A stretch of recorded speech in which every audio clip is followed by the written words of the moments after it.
Well, no more family time in Baton Rouge for Brian Kelly and his family, as there has been a change. Diesel, there has been a change to Brian Kelly's job status at Louisiana State University. Welcome into Wire to Wire. He's Diesel. I'm Cole Bryson on this just beautiful Monday. I mean, isn't it nice outside? The sun's shining, 74 degrees, not a cloud in the sky. My dog has been yelling at me all morning because he wants to go outside. He needs to go potty, but he won't go in the rain. It's the worst. Big, tough Doberman. His ancestors used to jump out of airplanes in WW2, but he can't get his ears wet to go tinkle. No, it's a messy day, Tolo. Stay safe. I saw like 16 wrecks just in my commute on 85 today, so stay safe out there while you are toloing. But Brian Kelly's the biggest news. Diesel, I had the rundown yesterday with South Carolina leading the show and what they weren't able to do on Saturday at Williams-Brice. However, Brian Kelly is now leading the show because of what happened over the weekend. And boy, a very tense meeting evidently after Sunday or Saturday's loss between the LSU athletic director, Scott Woodward, and Brian Kelly. The meeting was supposedly tense and ugly, but after that ugly loss to Texas A&M, Diesel, LSU chooses to move on from Brian Kelly and Joe Sloan, the offensive coordinator. Right move or wrong move? I think it's the wrong move right now, considering that one of your rivals, Florida, is also going to be looking for a head coach. You're probably going to be the second most attractive job in the SEC. And I know that's a weird thing to say, that LSU is less attractive than Florida, but Florida is desperate. Florida will do anything. Florida will throw out any sum of money it takes to get whatever coach it is that they want. I also think it's a terrible move, Cole, because Brian Kelly won a lot of football games. He won a lot of games. As a matter of fact, he is the fifth winningest coach in LSU football history all time. When you look at win percentage, he had an elite win percentage at LSU, and it's not good enough. I think the SEC is in a really unhealthy place with its fan bases and their expectations on winning. I said it years ago, you can't keep bringing in elite team after elite team after elite team after elite team and not expect to take an extra loss or two every season. But SEC fans have not adjusted their mindset around that concept. You know, it's so wild and intriguing, Diesel, because Brian Kelly, he started off the season on a positive note. They went to Clemson. They beat Clemson. We know now that Clemson's not a very good team, but still, they started the season 4-0. Then they lost 3 of their last 4. The offense got exposed by Ole Miss, Vanderbilt, and what we saw A&M, the defense, got exposed. When you allow 49 points in your own building, I think that's probably the reason that Brian Kelly was fired this past weekend. To your point, yes, it's bad timing because you got to go up against Florida, not only Florida, but Penn State. Their job is open as well. So the timing's not great, but we're talking about LSU here. This is one of the most attractive, best coaching jobs in all of the United States of America. And for Brian Kelly to be here, which feels like he's been there for 2 years. I know obviously he's been there a little bit longer, but not much longer. It doesn't feel like long at all since this guy's been there. And for Bam, at the snap of a finger, for him to already to be out the door, to your point, one of the most attractive destination jobs in college football seems as unstable as ever right now. T-Swizzle on the stream says, just not a great fit. He's headed back up north.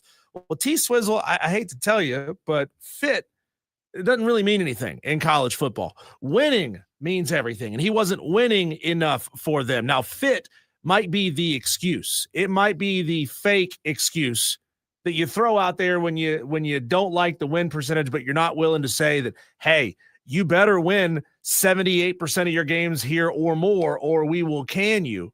That's what you say out loud. Oh, it's culture didn't fit. Culture, did it fit when he was winning 34 games in the last 4 years? His culture sure as heck seemed to fit then. He was 19-10 in SEC play. Now, I know that doesn't sound phenomenal, but when we're talking about, other teams, other programs that expect better, that are not as good, as in winning 2 out of 3 against conference play, against the toughest conference schedule anybody is ever going to play in this country ever. How is that not good enough for these people?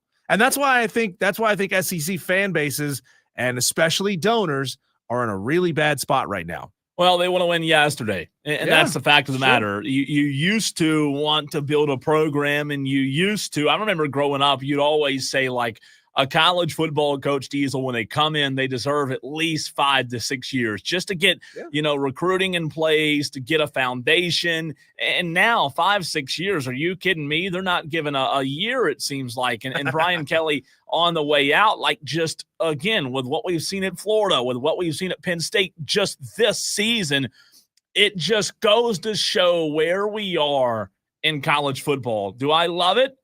I don't know that I do. Diesel, I think I'm somewhere in the middle in terms of, I asked you the question, right move, wrong move, wrong move. I find myself somewhere in the middle of that, because ultimately, yes, your program should have expectations to win. And like I said, they want to win yesterday. Now, I don't think they should be given the time they were used to because of what you can do with NIL in the portal. But my gosh, here's where we are now in college football, that James Franklin's not good enough.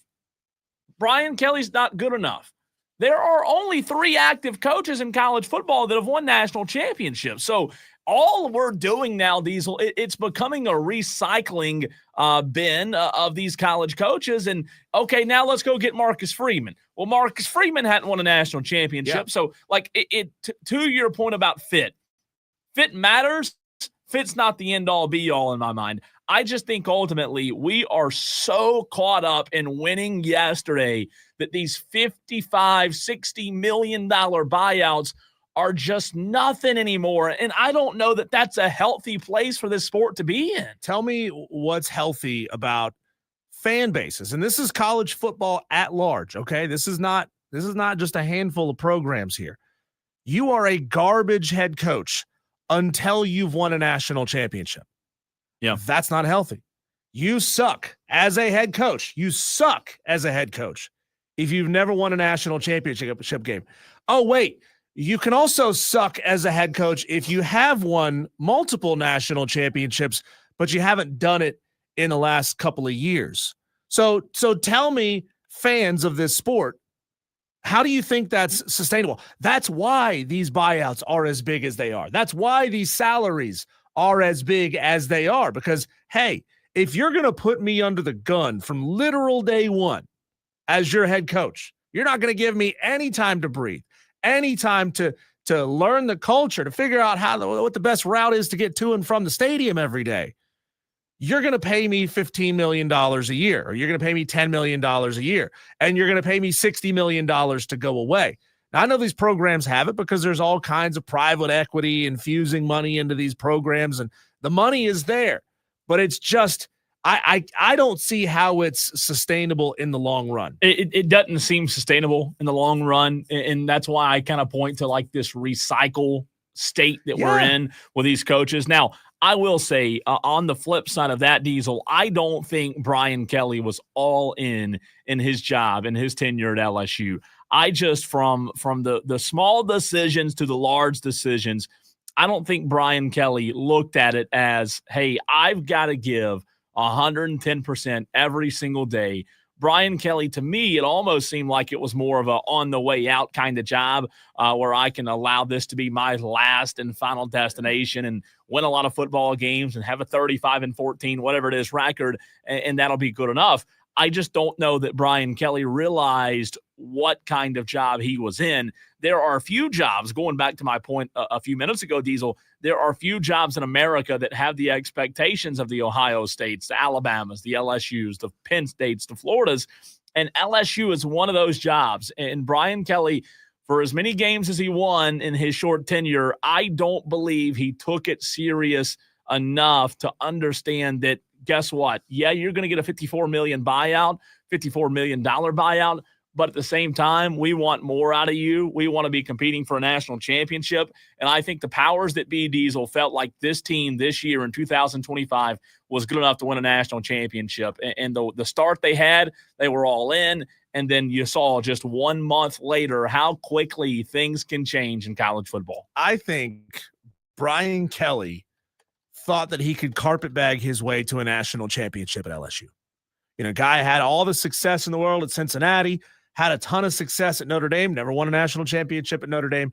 I think Brian Kelly came in with supreme confidence that it was going to be easy to win a national championship at LSU. I think he thought, hey, I'm coming in from, by God, Notre Dame, and I'm gonna throw my name around there. I'm gonna get the best of the best recruits, and we're gonna beat everybody. I think that's what Brian Kelly thought. Now, obviously, NIL and the portal changed some, not a ton, because it had already begun by the time Brian made his way to LSU. But I think he thought, hey, there's some guys that we just can't get here to Notre Dame. The guys that I need to win national championships at Notre Dame, I can't get.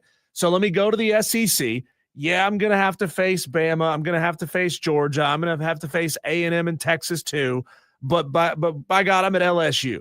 And I think I can parlay my name, my previous success, my tenure at Notre Dame into getting those kind of recruits that I couldn't get before, and then waltz his way to a national championship. And it didn't happen that way. Tolo's want to hear from you on this Monday, 844-326-3663. That's 844-FAN-PHONE, FANFONE.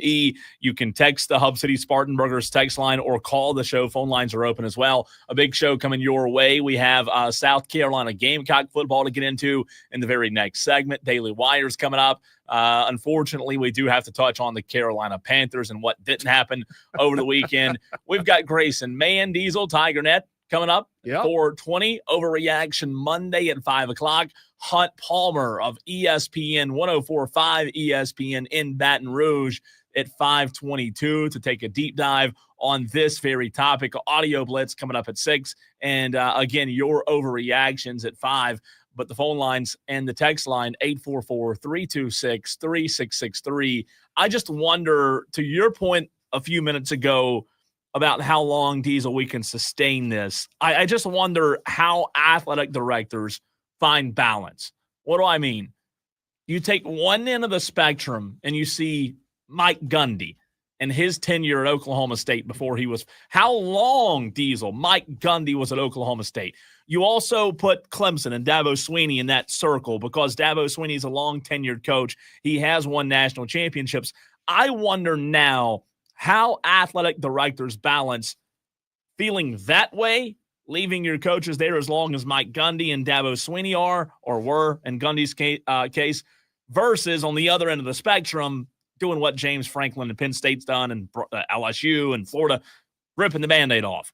There's got to be a happy medium, and I think now that you have general managers in the sport of college football, you find yourself in a tough spot. Where do you land? If you're an athletic director, where do you land? What's your ideology? What's your opinion? It's an arms race. It feels like it's truly an arms race to win. And when yesterday, and you see programs holding on to their coach, slipping, you see programs firing their coach and wanting to get right back to the mountaintop, which may be possible. Where's the balance? I think it's an extremely tough time to be an athletic director. Well, I think it's an extremely tough time to be a head coach right now because you could have spent 30 years, 40 years in this profession, building up a wealth of knowledge that will help you win football games, and it's always been about building program and surrounding your team with the right kind of people or setting yourself up to be, a stepping stone to the NFL, however you want to build your program, right?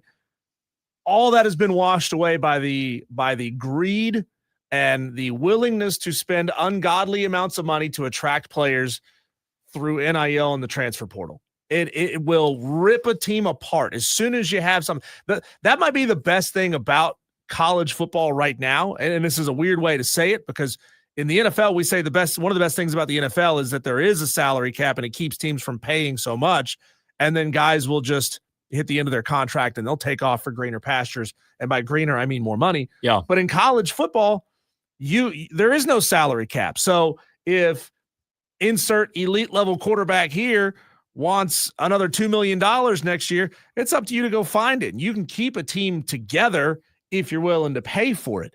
But I think it's turned what the job of a head coach is on its head. I think a lot of head coaches probably feel less connected to their team than they ever have because they didn't have to build the relationship. The relationship they build with parents and high school coaches, it doesn't matter anymore because the only relationship that matters is whoever at wherever's collective is willing to throw the most money at them. Yeah, it's transactional now. The relationship stuff, like, yeah, what's that matter? Now, look, the relationship stuff still matters to some people out there. That's why schools and programs, Diesel, like Clemson, are still getting these certain players that want to go be in that environment and play for a Dabo Swinney kind of guy. But ultimately, you look at the current state of college football, and none of that's valued. You know, like, it's not valued because that's not what equals winning. Relationships plus good old boy recruiting that used to be the formula, that doesn't equal championships anymore. Now it's, you know, what like I said, what we can do yesterday to bring in the best players with the most money. And the fact of the matter is, you and I are talking about all of these things being true with the amounts of money, you know, that's thrown around in NIL, that's thrown around in these buyouts. What it all boils down to is these buyouts were supposed to prevent things like this happening 18 times during a college football season. But Diesel, it comes down to there's just too much money being thrown at college football, invested into the sport. And if you're an athletic director at LSU and you can go into a meeting you lose on Saturday night, you can go into a meeting, Diesel, on Sunday or pick up the phone and call a couple of people. Make a few phone calls, and you can find $54 million from the time you lose to A&M to the time 24 hours later you find Brian Kelly. That's what's mind-boggling about all this. I do wonder what the minimum number of phone calls a college football athletic director has ever had to make to come up with a north of $40 million buyout is. Like, probably not many. Has any of them have like what 2 calls, 3 calls, 4 calls? I mean, if it's happening within 24 hours, they're not making a ton of calls. I mean, there's a saying, Cole, that goes, people are promoted to the level of their incompetence. But Brian Kelly isn't incompetent. James Franklin at Penn State was not incompetent. Billy Napier at Florida was not incompetent. I think one of the problems is the SEC is just too damn hard in the sense that every single coach, bar maybe Sam Pittman, but really every single coach in the SEC going into the season was competent in their position. The problem is when you've got this much money floating around, when you can buy players from all over the country to come to you, even if you're at the bottom end of the SEC, now every ship has raised, and the margins in between the 1, 2, 3 and the 5 through 10 are very, very minimal. The problem is you're going to lose more of those games. It's going to happen. You're going to play bad, or that other team is just better than that program ever used to be. But the problem is fan expectations haven't changed. They still expect you to go 7-1, 8-0 in conference, and that's just not realistic. Dan B on the stream, good to see you. He says he has upset pick results. JB says Tolo. Madcraft says, woo, what a great week of football. JB says LSU fires Brian Kelly, but like all these other openings, if some certain coaches don't decide to leave and jump ship, somebody is getting stuck with a possible Napier 2.0. T Swizzle says, to your point, you read this one earlier, Diesel, just not a great fit. He's headed back up north. JB says Kelly shouldn't have been fired for another SEC job. He's just not an SEC guy. What does that mean, though? What does that mean? Do you need him to talk with a realistic twang? If Brian Kelly had a real twang, is he now an SEC guy? I don't know. What does that actually mean? I mean, that sounds a little jingoistic to me. T Swizzle says Kelly's an above average coach. They didn't like him. Guys want to win. Figueroa Tom says programs want instant national titles. It's true. That is true. And how do you expect to win instant national titles when you got Dan Lanning doing what he's doing in Oregon, when you got what's going on at Ohio State, when you got elite level football still being played at Georgia with Kirby Smart, with Alabama figuring things out with Kalen DeBoer. I mean, how do you realistically put an expectation? See, we've gone from hopes to being expectations. We hope to win a national championship every now and again. So now we expect to win a national championship every now and again. But the problem is there's only one trophy handed out every year. And that's why I think it's going back to my point about the AD Diesel. I think that's why it's so tough being an ADs, because like what kind of pressure are they getting? They're like, hey, you've got to make it. We've got to be playing for national championship yesterday. And if we're not playing for national championship yesterday, you've got to make a move.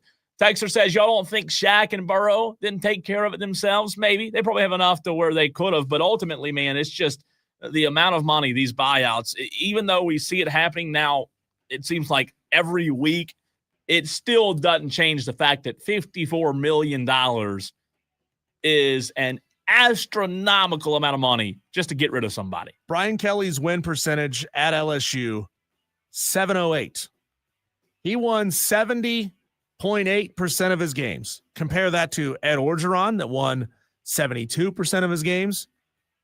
Nick Saban won 75% of his games. Les Miles won 77% of his games. And he got his ass handed his walking papers too. So it's a great time to be a coach. It's a great time to be an agent, but it's a tough time for longevity at your position. JB, to your point a minute ago, says his style of football is what I'm talking about, Diesel. His style of football didn't fit. That's at least a lot of complaints I've heard from LSU fans.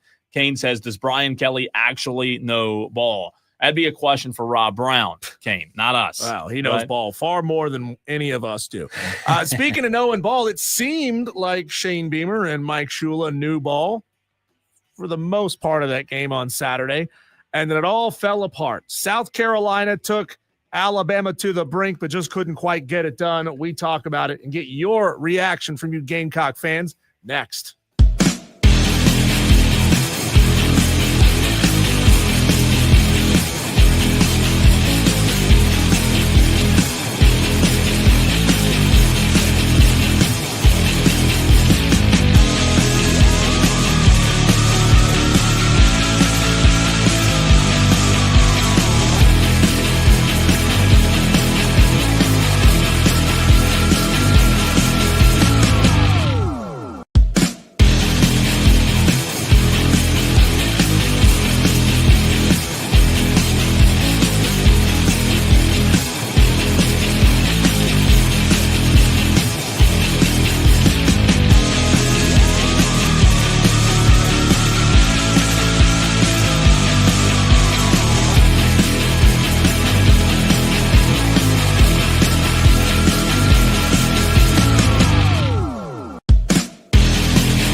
Cole, JB says that we need to do everything we can do to get Roll Tide Willie on the show. I don't know if you can stretch a bean cannon string far enough to get to where Roll Tide Willie is. I was hoping I'd meet him Saturday. I didn't see him. I don't know if he was there. Probably not. I don't know if you can get from Alabama to South Carolina, but I would love to. That'd be incredible. Like Dewey, I'm not sure that Roll Tide Willie has a driver's license, so I don't know if he could get from Tuscaloosa to Columbia on foot that fast. It'd be great. It would be great. I'll have to admit, it'd be top of the line. Tolo asked the question on these coaches' firings and large buyouts. Do they still get paid if they take another job?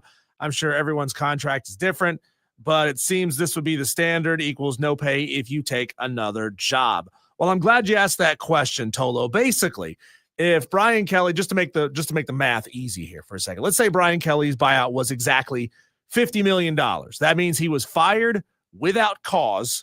So the school has to pay him a predetermined, pre-agreed upon amount based on how many years are left on his contract. And that would be the guaranteed money on his contract. So he's fired now. They owe him $50 million. Brian Kelly takes another job somewhere else that sets him up with a 3-year, $30 million contract. Now LSU owes him $30 less million dollars. LSU will only owe him $20 million, and the other 30 will be paid by the new school. What a terrible problem to have. Right? Let me figure out what am I owed $20 million by this person or $30 million by. Wait a minute. You can Where'd choose that $20 million to not do anything for the rest of your life and get paid $50 million by LSU. And that's great. That's your prerogative if that's what you want to do. But if you want to get back into coaching, then that's how you do it. I don't know. I've never heard this, Cole. I'm sure Lane Kiffin will be the first to try it at some point, where you take another job, you get a huge buyout for getting fired, and you take another job and say, I'll do that job for $1 a year. Yeah. Just pay me $1 a year. That way, the old institution that fired him that he may want to stick it to has to pay him an exorbitant buyout. I mean, and if Lane Kiffin gets a job, whether it be LSU, because they're already talking about him at LSU, just as they were talking about him at Florida. If Lane takes either one of those jobs, his buyout is going to be gargantuan. Dewey says on the YouTube stream, Food Lion didn't give me a buyout when they fired me. Such a travesty. That is a travesty, Dewey. I'd call them back and see where your buyout is. They didn't even let you keep the office supplies you stuffed in your pockets on your way out. Sad to hear that, Dewey. Sad. Speaking of sad, Cole, that shot of Shane Beamer's face on the sideline after Alabama scored the eventual winning touchdown, that was the true definition of sadsies, because he thought he had the game won, and by God, it looked like South Carolina had the game won. Alabama was playing awful in that football game. Everything was going wrong for them. Everything was going right for South Carolina until the moment that it flipped on a switch and Alabama scores. And then Eleanor Sellers with the chance to go get him down into field goal position, kick the game winner. He fumbles the ball. Yeah. And Alabama, of course, goes down and scores a touchdown. I think those are those kind of moments, Cole, that when you're not a very good football team, yet you found a way to play exceptional to a certain point in the game, those are those moments that just simply deflate a defense. Yeah. Like there is no way. It is inevitable that Alabama's going to score in that position and win the game. Ultimately, Diesel, when you talk about playing in the SEC and playing big games, and then Saturday playing against the number 4 team in the country, everybody else, Shane Beamer, we all talk about it. We all know that when you are in situations like South Carolina was in Saturday, you've got to have a near perfect game. You've got to have a lot go your way. You've got to play exceptionally well. And we see it from high school football to college to pro. When you're in the big games, you've got to limit the mistakes that don't allow you to overcome the opposition. And simply put, you can go back and watch that game a million times, Diesel. We can talk about it until we're red in the face. But simply put, and Shane Beamer talked about this postgame, South Carolina on Saturday night had far too many mistakes and missed opportunities to beat Alabama. And those mistakes didn't just come in the fourth quarter when Lenore's fumbled the football. They came all the way back in the first quarter when they almost had an interception against Ty Simpson. When they threw in it, the ball's bouncing off the receivers, Fajon's hand. There's just way too many things that you go back and watch that game. Way too many mistakes for the Gamecocks. And unfortunately, we're having this conversation for the second year in a row when you talk about South Carolina playing Alabama. Yeah, I mean, you look down the stat sheet here. So many of these columns, so many of these points are in South Carolina's favor. You had more total yards. You had more time of possession. You weren't even that badly penalized. 5 penalties for 40 yards. You won that as well. It's just one of those, man, it's the worst possible time to have a mental error. And that got South Carolina again and again in the fourth quarter of that game. Dewey jokes South Carolina thinks football is a 3.5 quarter sport. Yeah. And he's not wrong. He's not wrong. It's a heartbreaker though, because it felt like, okay, last week this team was deflated as they could be, just getting beaten every phase of the game by Oklahoma. They show up against arguably an equal team, possibly a better team, depending on who you talk to and what time of day it is. And they come out with their hair on fire. I mean, playing really good football. Wasn't perfect when they were taking the lead, but man, it was tough to watch. It was tough, especially in the fourth quarter, because like being there, man, that place was rocking. South Carolina had all the momentum when that quarter ended. It was an electric atmosphere, and for South Carolina to lose it the way they did, it's just hard. And South Carolina's had a lot of tough losses this season, but I think this one stung. I think this loss stung more than any of the other 5 losses, the other 4 losses, 5 total losses. Now, I think this was the toughest one because you felt like you were right there, the number 4 team in the country who, came in 6-1, 4-0 in the SEC. And Lenore Sellers was great on Saturday. 18 of 32, 222, 1 touchdown. He did have that 1 pick. Like I said, I don't really think it was his fault. He was great on the ground, 18 rushes, 67 yards. The offensive line played well, played better, I thought. Yeah. I don't put that game on the offensive line. I don't put that game on Mike Shula. I think that there were a lot of areas of improvement on Saturday, and then you look at the final score and you think, 29-22, you lost. So it's really hard to talk about and highlight and emphasize those areas of improvement because you lost the game. You simply didn't get it done. But I think this is tough to say, and I know this will be a tough pill for South Carolina fans to swallow. For as good as Lenore Sellers is, that guy just didn't get it done. Well, and 2024 Diesel, an Alabama game, he put the ball on the ground twice last week or last Saturday against Alabama. As good as he was, he cost them an opportunity in the fourth quarter. However you want to look at it, your quarterback cost you an opportunity to win the game.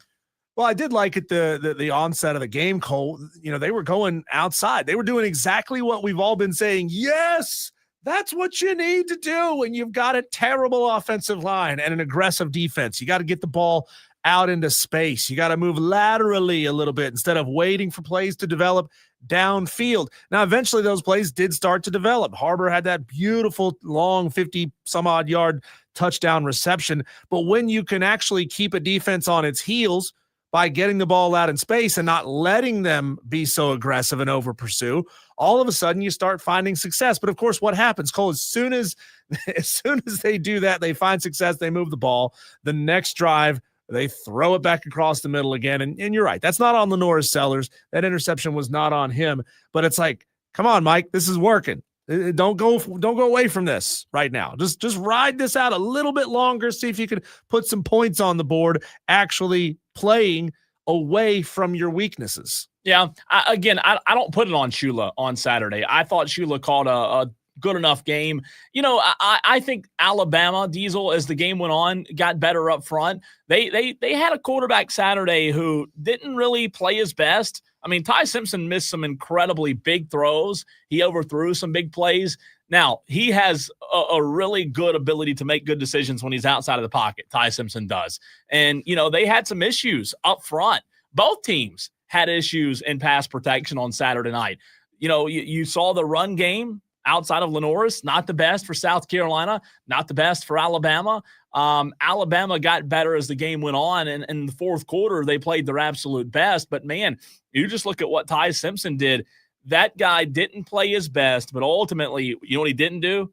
He didn't cost his team a chance to win. And I think that's the difference. South Carolina, for as good as they were, you just can't have so many self-inflicted mistakes to where you cost yourself. To your point, I thought they played good enough to win. The defense, I liked what they did. I thought they played hard, Diesel. I thought they set the edge really well on Saturday. Dylan Stewart was really good. He wreaked havoc, as he always does. And the cornerbacks, I thought, did a good job of playing good man coverage when needed to. And the problem is, though, when you're talking about South Carolina and you're getting into these tight games, do you have the experience to draw back on from earlier games in the year where you can say, hey, we were able to go win that close game against so-and-so? No, they don't. And that's the problem, Diesel. They just don't have that experience to be able to pull from blank game where they were in a tight game. They hadn't done that this year. I don't know if you're as pessimistic as I am, Cole, but, you know, I feel like I can generally peg a situation in a game when a turnover happens or when a team should score a touchdown, but they only get 3 or they miss a field goal. I can kind of peg those situations as like, oh, that's a turning point. That's going to change this game. Of course, the other team is going to march down the field and score and win this game. Did you get that feeling when Lenore's put the ball on the turf and Alabama got it back? Like, did your mind say, oh, they're going to score because I don't trust this defense at all? Yeah, it was tough because you felt like South Carolina had a little momentum. And then you talk about momentum killers, drive killers. They had a few penalties that were drive killers. They didn't have a ton of penalties, to your point, but I felt like when you go back and watch, they had a few penalties that were really impactful. Sometimes you'd rather have more penalties that aren't impactful rather than Diesel having fewer that are really impactful. And I felt like they had a few that were impactful. But to your point, no, you put the ball on the ground, you give ball back to a 6-1 football team is probably not going to end well in the fourth quarter. And again, at the very end of the game, I know it was a big controversy having to let Alabama score late. I don't have a problem with letting a team score. I almost felt like, though, they let them score a little too late. Like, you just didn't really have much time to get anything going. And I know some fans were upset about that, you know, saying, well, you should never let a team score. But, Diesel, then you're talking about, do you really expect to block a field goal? Right. Or do you want to give the ball back to Lenore South? Like the chances with a minute to go of blocking a field goal, of a goal line stand in that situation are fairly low. But if you can get the ball back with a minute to play, then you can maybe make something happen. But then again, Cole, like we say it all the time. Oh, so when they're trying to let that team score, which feels like a fairly recent thing, right? Just go ahead and let the team score so you get the ball back with as much time as possible. Yeah.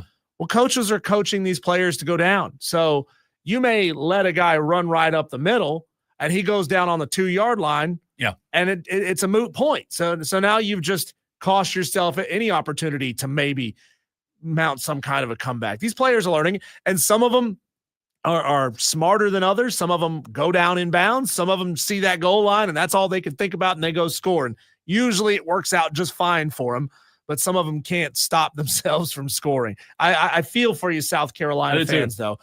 You will have your chance coming up at 5 o'clock to overreact to what you saw this weekend. Remember, every Monday at 5 o'clock, Overreaction Monday, 844-FAN-PHONE. It's your chance to call in and sound off about whatever you want to talk about. And it's tough, man. Like, I feel for them too, because, you know, you're at a really tough spot in your program, Diesel. Before we run to a break with Shane Beamer, people generally have always loved the guy and want the guy to be successful. And now, you know, as the season's gone on, you're seeing a lot of these fans turn on Shane Beamer and become, they're looking outside. They're looking at Penn State. They're looking at LSU and Florida and what they're doing. And they're allowing that to impact their viewpoint of Shane Beamer. And then you see a Beamer team that's not the better team on Saturday, almost beat and upset number 4 ranked Alabama. So you feel good about certain things and you want to feel optimistic and you want to feel like the program's still in a good spot. But then again, the next day, LSU fires Brian Kelly. So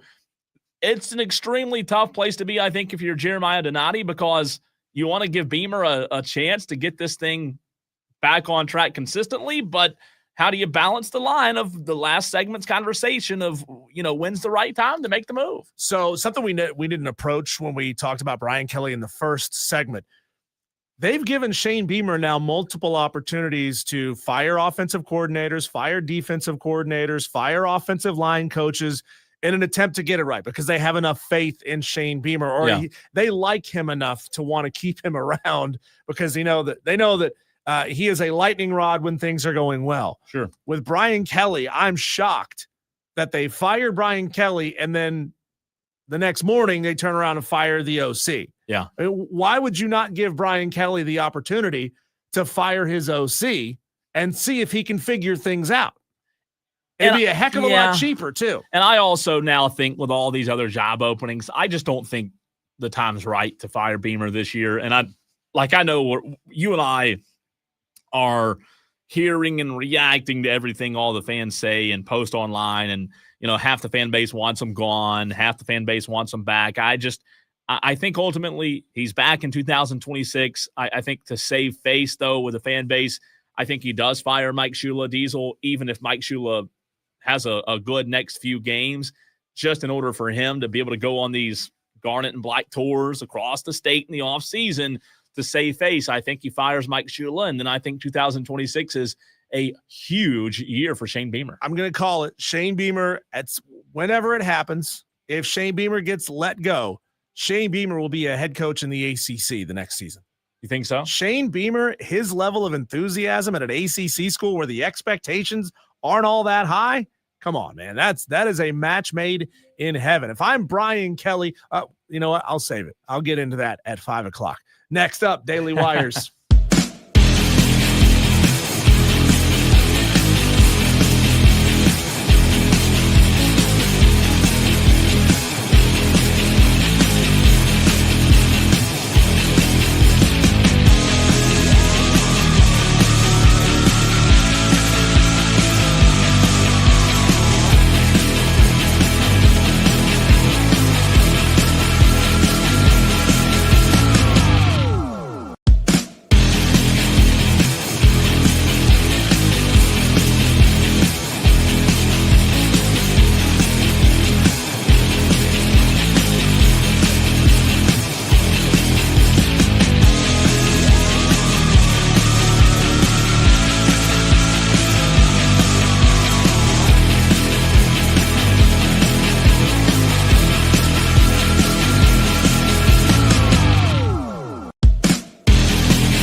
Well, every day we do a segment where we bring you the top headlines in all of the sports world. What is happening? We call it our Daily Wires. It's the buzz of what's going on. And as you know, a big sports weekend, so a lot going on.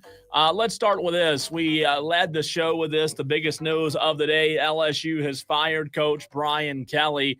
Athletic Director Scott Woodward announced Sunday night, minutes after the players were informed of the decision during a team meeting. Talks regarding the terms of his departure are continuing, the school said in its statement. Kelly is owed just more than $54 million in his buyout money. Which door do you want me out of, brother? Ooh, man, they've paid a lot of money in buyouts recently, hadn't they? You would think they would learn their lesson. Man, I'd like to go coach next. Sign me up. LSU has also fired offensive coordinator Joe Sloan as of Monday morning. Their offense was ranked 12th in the SEC. Colorado coach Deion Sanders said he was dumbfounded when trying to evaluate the Buffalo's blowout loss Saturday night against Utah. The 53-7 loss in Salt Lake City marked Colorado's worst defeat since Sanders started coaching the Buffaloes in 2023. Diesel, that was rough, wasn't it? Does Florida State really want this guy? You know, a buddy and I were talking about that yesterday. The sexiness of Deion has kind of dropped off a little bit, hasn't it? When he was winning a ton at Jackson State, when he had clearly better athletes than anybody else that they were playing on their schedule, it was fun. It was sexy. It was like, oh, Deion, man, he's amazing.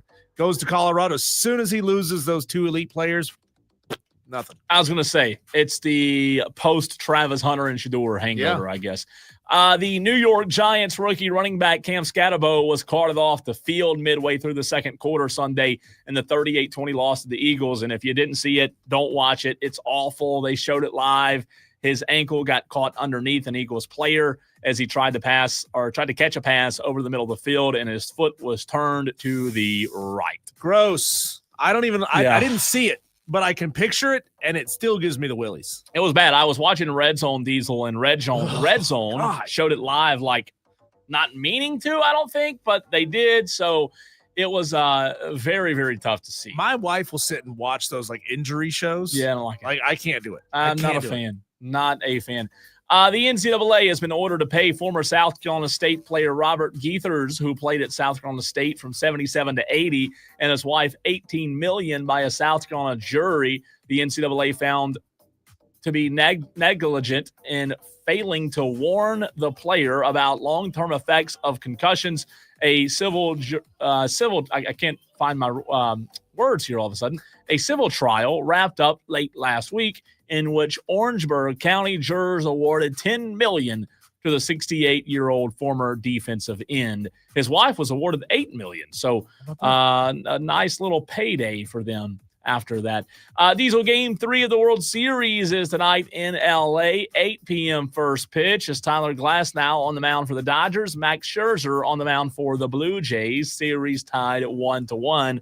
I was wrong about my Dodgers prediction on Friday. They got blown out on Friday. I'm telling you what. Speaking of wallop, the Carolina Panthers got walloped on Sunday, 40-9 loss to the Buffalo Bills. The Panthers now 4-4 on the season. Tonight in the NFL, Washington at Kansas City, kickoff 8:15 p.m. Kansas City favored by a whopping 10.5 points. Two more for you. Former NFL running back Adrian Peterson was arrested in Texas on suspicion of driving while intoxicated and unlawfully carrying a weapon. The arrest occurred in Sugar Land, a suburb of Houston, around 9:30 a.m. on Sunday. And last one for you, Diesel. The 2-1 Charlotte Hornets are back in action tomorrow with a road game at Miami. They followed up a 4-point road loss at Philly, a game in which Brandon Millard suffered a shoulder injury and missed the second half with a 139-113 road win against Washington yesterday. And those are your Daily Wires. Are you in on the Hornets yet? No, not yet. 2-1 with a 4-point loss without your best player in Philly? I like it. I like it. I haven't watched them yet. I don't know if you can watch them, but I'm still – you know how I am with NBA. I'm still football focused. Once the calendar turns, I'll become more invested. But, hey, I love it. I love that they're winning. The only way you can watch Charlotte Hornets basketball is to be there. I don't think they have a TV deal. I don't think anybody wants it. Dan B says, Cole, how about those Broncos? Yeah, that was rough. Like, really, really, really bad. I think I'm checked out on the Cowboys season. They are trash. You talked about it. Trash, garbage, refuse. The Carolina Panthers, that's the way they played yesterday when they got just absolutely pummeled by the Bills. We were a bit overconfident about their chances in that game. How did it go so badly? And we've got your upset picks challenge, brand new standings next. Uh-oh.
collusion is all I can venture to guess as to why, Cole.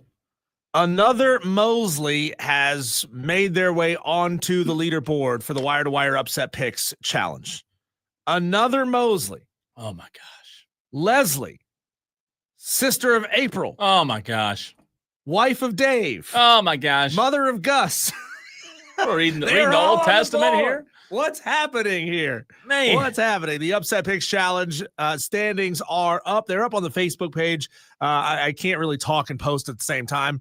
I'm not good enough to do that. Maybe Cole can help me out. But they're not up on Twitter yet, but they are going to be here momentarily, Tolos. They are up on our Facebook page. But in case you were wondering, Dave Mosley is still in the lead. USC Justin still in second place. Those two are way out in front of Puppy Monkey Baby, Kane's Transplant. My wife, Ashley, is still in fifth place. And I am in real danger of falling off the board here in a couple weeks if I don't pick it up. I'll tell you this. I don't know who the Cal Golden Bears coach is. And I'm looking it up right now. It's Justin Wilcox. Whoever that guy is, we probably talked to him at ACC kickoff. He should be fired. I'm going to pull a Dewey here. I mean, are you kidding me? You jump up on Virginia Tech. I'm calling the Burns game Friday Diesel, and I'm peeping over at my phone to see what the score of the Virginia Tech Cal game is. Cal's up on them. They're whooping, you know what? They're taking them to the woodshed. Virginia Tech comes back. They go to like double overtime or something silly like that. And my Cal Golden Bears don't get it done. They're trash. Maybe the worst team in the ACC. Don't ever pick them again. I was this close once again to hit my upset pick, and I'm just livid with Cal right now. Well, there weren't a ton of upsets this week. So sorry, Tolos, not a ton of movement on the board. A few did hit, but not a lot. Hey, them Gamecocks came close, didn't they? A ton of Tolos took the App State game, and they covered the spread but did not win the game. Lost by 3, right? Lost by 3. I took them, by the way, to cover the spread. Tough couple of circumstances in the game. No excuse there. But when you have to go to your backup, who was your week 1 starter, because your backup, who became your starter, stunk, hadn't thrown an interception all season long in the games that he had played, somehow throws 2 in the first half, and you got to go back to the gunslinger who was interception happy to start the season, who almost brings you back to a win, Cole. It's not a good day. And you know what? Old Dominion's getting better. I mean, they played South Carolina really well last year. They had a decent little season. Maybe they should change it to New Dominion. I mean, that old thing, I mean, that's kind of in the past. They're starting to play a little bit better football. So Tolos, go check it out. The Fan Upstate on Facebook, and now it is up on Twitter. So you go find the full and latest upset standings if you want to know where you are. And inevitably we have people say, hey, can you tell me where I am? We tell you to go find it, but if you need help, let us know, and we'll find you on the list. By the way, Texter said, Bo, it's Scattaboo, not Scatabo.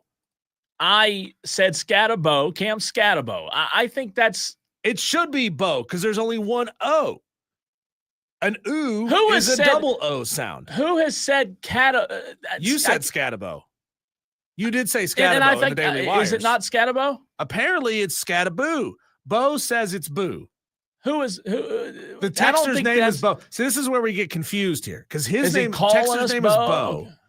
Texter's name is Bo, I think. We've had this controversy now for 3 weeks. My gosh. I've been saying fault he doesn't know how to say his own name. I've been saying Scatabo. Yeah. And Scattaboo, that doesn't sound right. I mean, can we get an official let's see here. This is what the official YouTube says. I've said Scatabo. I don't think I've said Scattaboo. And I'm going to continue to say it. Does he have a player intro card for like? That's what I'm looking up. Let's see what you are looking at. Okay, that's not what I meant to click. Sorry. Whoa. Sorry. That was weird. What was that sound? I don't know what I was trying to find the player card, like the Scatabo pronunciation. The pregame or early first drive introductions, the players' self-introductions. That's what we're looking for. This is going to drive me crazy, because every time somebody says it on the show, we get a text about it. Oh, you've said Scatabo wrong. Scatabo. I'm fed up with this pronunciation of the guy who's now injured. So just think the like Malibu rum, Scattaboo. It just doesn't sound right. It's not spelled that way. No. It's like the controversy over Leggett has finally gone away because everybody's now seeing Leggett. I just can't bring myself to say Scataboo. I just can't. It just sounds weird. I don't know. Speaking of boo, the Carolina Panthers, boo. Terrible performance, 40-9 home loss against a Buffalo Bills team that had lost 2 straight ball games. I didn't think the Carolina Panthers had a real shot to win this game. I thought they'd keep it fairly close. Yeah. I thought they'd make it a touchdown game. I thought losing Bryce Young would actually help. I thought, oh my God, the Red Rifle, he's a competent quarterback. Yeah. Now we're going to see something, right? Dowdle is going to be good. Hubbard is going to be good. The Red Rifle is going to throw for 275 and they're going to keep it close and maybe even have a chance to win the football game. But man, what an absolute reality check for the Carolina Panthers. Dave Canales, hearing some audio here, Cole. Dave Canales, complimentary as ever, not one to ruffle anybody's feathers. Here he is in the post-game press conference talking about that loss. Credit to the Bills, what they did in the run game today. Unbelievable performance by them. Yeah. By James Cook. You don't say. Fantastic game. And made some big runs. They consistently on the line of scrimmage and made it challenging for us. We were not able to get our run game going today. Went to the pass game, and that's where the turnovers happened. And pretty clear story right there. We made it really hard on ourselves against a good team. And, made it a really challenging situation for us. So I'd love to see better execution in those things, in those areas, and be able to move on. You don't say. James Cook picked up 216 yards rushing on you on Sunday. Pathetic defense tackling the running back. I don't think it mattered if Bryce Young played quarterback, Andy Dalton played quarterback, Joe Theismann played quarterback on Sunday. That was horrific. And I mean horrific. Again, to your point, 19 carries for 216. The Panthers defense allowed James Cook to average 11.4. And now one of those was a 64-yarder. They broke off. But my gosh, from the very get-go, the Bills defense was really good on Sunday.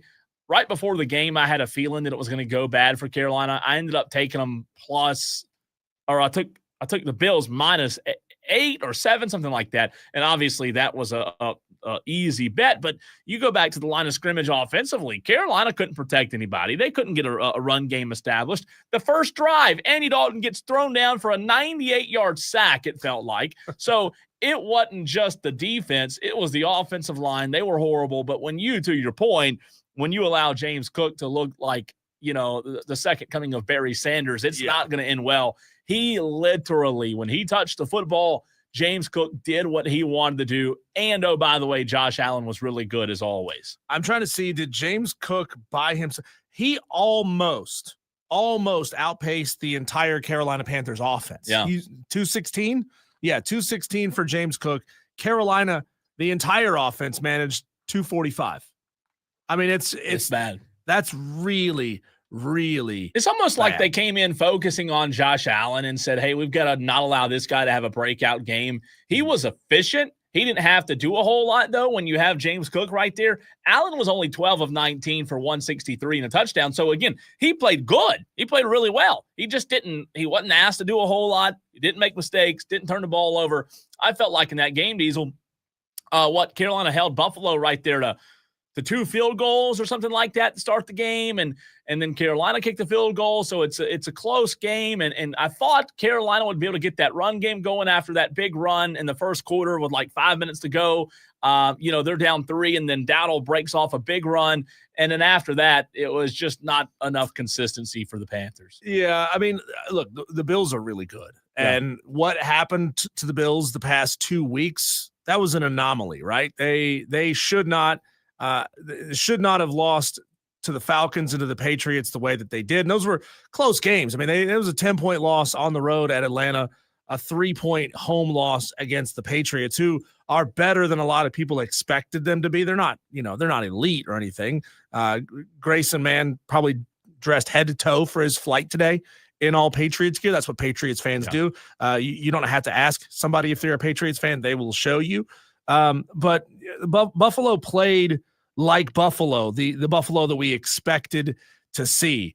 And they clearly figured out their defense. They said it multiple times throughout that game. For Buffalo, they have been feast or famine on defense stopping the run. They either get the running back down on initial contact, or they give up a huge gain. Like that, once that guy gets into the secondary, their linebackers have a hard time tackling running backs. That was not the case for the Carolina Panthers. And you just thought, like, maybe if they could break off a couple of big ones, they would put this team in a position to be successful and score some points regularly throughout that game and make it at least competitive. But that was not the case at all. No, and I'll tell you this, we talked about it on Friday with the possibility of the Panthers getting the run game going against a pretty bad Buffalo run defense. You didn't do anything that looked like Rico Dowdle was the guy. You didn't look – I mean, what happened to this whole conversation of Rico Dowdle being the guy and Chuba Hubbard? Yeah. I mean, it was pathetic. 8 carries for 54 yards. Again, he broke off that 24-yarder in the first quarter. But after that 24-yarder, Rico Dowdle didn't do anything. And Chuba Hubbard, 12 carries for 34 yards. That's 2.8 on average. That's the Chuba we know. I mean, Diesel, it was just I don't know, and I know numbers don't tell everything. But here's what I don't understand. You're going into the game playing the second to worst NFL defense and run game. Mm-hmm. And you muster 54 yards from your star back and 34 from Chuba Hubbard. That's pathetic. I know a lot of that probably goes on the offensive line as well, but man, they weren't good in the run game. And when you talk about James Cook and the day he had, and you don't balance it out with anything else, you're not setting yourself. The Panthers just did not set themselves up to win that game. Yeah, it was a tall task to begin with. I thought, again, that the Bills would maybe stay down a little bit and the Panthers had a chance, but it was not the case. And, I remember talking about this on Friday. This could be a trajectory changer for the Carolina Panthers franchise. Sure. Well, guess what? That trajectory is not changed one bit. Got to change in a bad way. Yeah, it's go young, keep on the path. Now, I don't know. I mean, Dan Morgan might have stayed on that path anyway. If he has enough discipline to do it and not let the owner take you off of that pathway where you want to be investing in young players. But I don't think that's going to change now. I don't think that's going to change in the future for the Carolina Panthers. Just a tough day. 7 sacks. The pass rush for the Bills just couldn't give Andy Dalton any time. Though Andy would take his helmet off, his hair still looked perfect. And Andy Dalton wasn't the issue, but he didn't help himself either. You go back to the very first quarter, and I've mentioned the first quarter a lot because I thought the first quarter was big just in terms of kind of figuring out how this football game was going to go. You held them 3-0 right there in that first quarter, and then they scored 16 in the second, 21 in the third, and it was pretty much, game over. But Andy Dalton, that one play where the pocket broke down, he rolled to the right, stepped up and took off and ran, and he actually gained like a yard or two, and he had a guy from behind him, a guy in front. He gets tackled from behind. The ball just shoots up in the air out of a cannon. The Bills recover. He didn't play great, and again, you're not expecting this guy to come in there and just light it up and look like Josh Allen, but the Carolina Panthers, I think the reality of it is, Diesel, even though we get caught up in what happens week to week, we get caught up in them winning 30-0 over the Atlanta Falcons and looking good this week and then looking bad. The reality is they're still not a very good football team. No. And the longer the Cowboys continue to show that their defense is the league's worst, like they did yesterday against the Broncos, you look back and think, okay, they beat the Cowboys. And it's like I said after that game, you take away the star and the name, they beat the worst defense maybe in the history of Dallas Cowboys football. So you're still looking to stack wins. Every win in the NFL is impressive because it's the NFL. It's hard to win. Just ask the Jets. They finally did yesterday, but they're not a great football team. They've still got some issues up front. I think the line of scrimmage is where they really got embarrassed yesterday. Yeah, I mean they gotta add some more youth and some more elite talent on the offensive line, some more pass rush help there as that, a couple of veterans that they've gotten, some of them have been injured over the course of the season. They're going to continue to age, Cole. 4-4 on the season though, still probably about where, or maybe a little bit better than where we expected the Carolina Panthers to be at this point in the season. I mean, they were supposed to lose to the Bills. They were supposed to lose to Jacksonville's better than we expected them to be this season. Didn't expect them to beat the Cowboys. Didn't expect them to beat the Falcons. So, look, it's not been the prettiest. They've won games that they shouldn't win, and they've lost games that they shouldn't have lost. Next week against the Packers on the road, that's going to be tough. Probably going to be another blowout loss for the Carolina Panthers. And then you get right against the Saints, who are just as down bad as you are, if not worse. And we talked about that Friday as well. Like, either way, a win or a loss is going to kind of carry you into your next few. So if they don't get the run game figured out, like we saw Rico have two, record-setting kind of performances, and Panther fans thought that, oh boy, we've got something here. Maybe this is something we can see consistently. But the reality is, and no disrespect to Rico Dowdle, he had 2 good weeks. Outside of those 2 good weeks, he hasn't been really impressive. Wasn't able to even get over 50 yards yesterday. So, yeah, he was great in those 2 weeks. Not saying it was fool's gold, Diesel, but you've got to get consistent run game. And Chuba Hubbard has not been consistent in Carolina. We know that. Rico Dowdle, I think we all believe that maybe he could be that guy, but he hasn't been consistent enough to – in the NFL, 2 great weeks. When you fast forward 10 weeks down the line, nobody's going to remember those 2 great weeks you had back in September. And the truth is, you probably weren't going to keep him around next year anyway. He was a 1-year rental player. Speaking of consistency, Cole, Paramount Plus is consistent. Sports Talk on the Fan Upstate is presented by Paramount Plus. You can't count on much these days, but you can always count on Sundays with the NFL on CBS and Paramount Plus. Watch your local NFL game every Sunday on CBS and Paramount Plus all season long. Visit ParamountPlus.com/NFL to get started today. And then one more NFL game tonight. By the way, how about the Packers last night? Did they look good or what? They're now 5-1-1 on the season, 35-25 win over the Pittsburgh Steelers, who are now 4-3. It was a pretty good game last night on Sunday Night Football, but tonight, one more game to conclude Week 8 in the NFL. Commanders at Chiefs. The Commanders are 3-4. They're not a good football team right now. The Chiefs are 4-3, and they're the opposite. They're starting to pick up steam, and they look like a well-oiled Chiefs machine that we all have come to know, over the past few years. And this one's in Kansas City tonight. Diesel, they're favored by 10.5. 10.5's a lot of points in the NFL. I would always be hesitant of taking 10.5, even if it is Kansas City. But we saw some blowouts yesterday, and we saw some blowouts in Week 8 altogether. Like that Vikings-Chargers game Thursday wasn't close. Falcons-Dolphins yesterday wasn't close. And by the way, Mike McDaniel getting the win. Patriots-Browns wasn't close. Bills-Panthers wasn't close.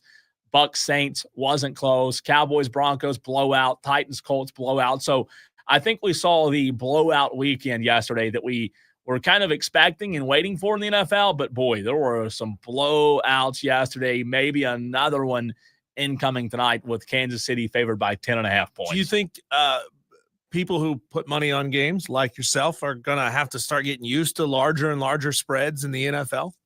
Well, it's happening more often. Yeah, it's just you still 10.5 points, Diesel. It kind of makes you just I guess it's going to take a while to start taking teams laying 10.5 points. That's a lot of points in the National Football League, but we saw this past weekend. It can happen. Teams can cover. I mean, the Chargers covered and dominated Thursday night, and it does happen. Diesel, let's talk a little Clemson football with Grayson, MannTigerNet.com. The Tigers were on a bye, but I want to ask Grayson how much Brian Kelly and James Franklin and Billy Napier being fired impacts Dabo Swinney, as well as get his thoughts on Clemson Duke this weekend. Grayson, MannTigerNet.com next.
this time. Grayson, hope you're fantastic. I know you're in the airport at the very moment, but I want to lead off with a little Brian Kelly conversation, and I want to ask a question regarding Grayson, the 2 national championships that Dabo Swinney already has in his tenure at Clemson.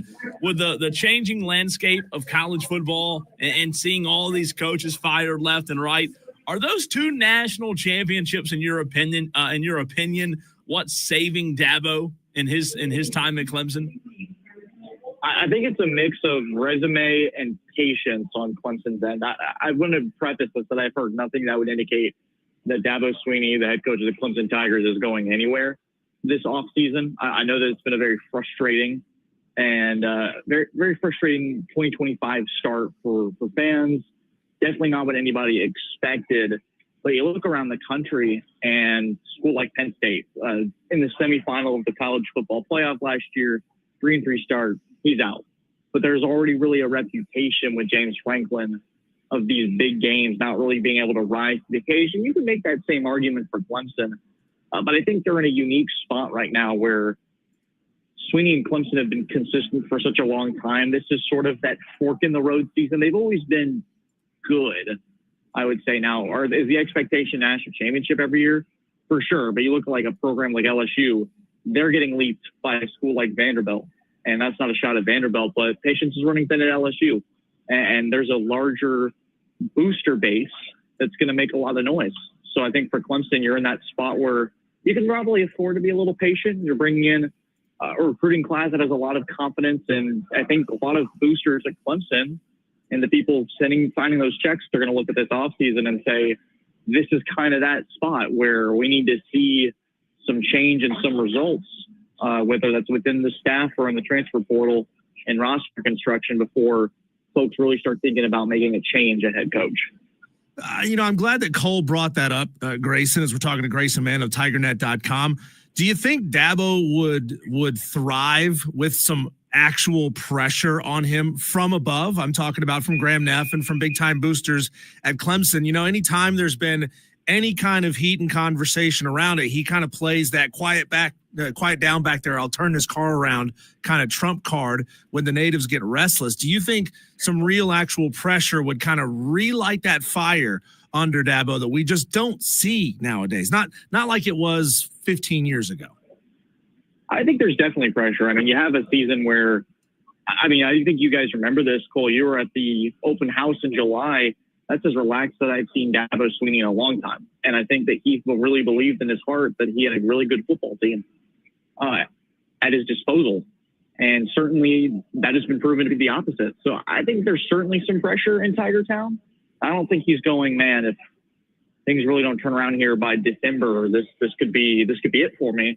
But sure, next year, there starts to be a little bit more of a warmer seat in terms of what he's thinking and what the staff is thinking, what leadership at Clemson is thinking. There's a lot of action in college football right now, and if you can afford the buyout, we've seen that people are going to make that move.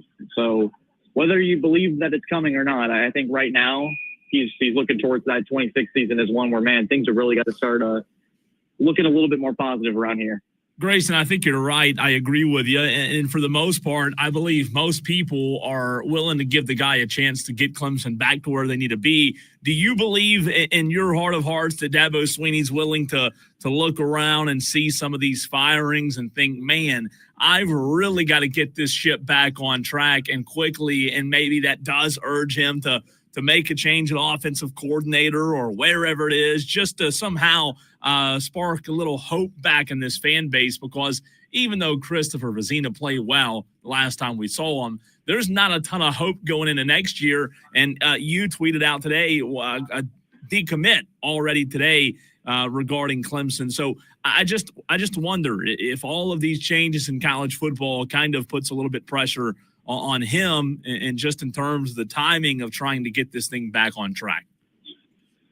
I think it's maybe a moment of reflection where you see all this movement across the country, and each situation is unique.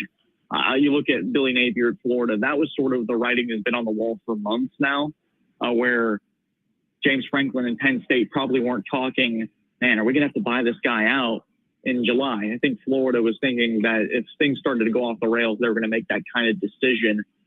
So each situation is certainly unique, but I think when it comes to Sweeney, we've seen him make those moves.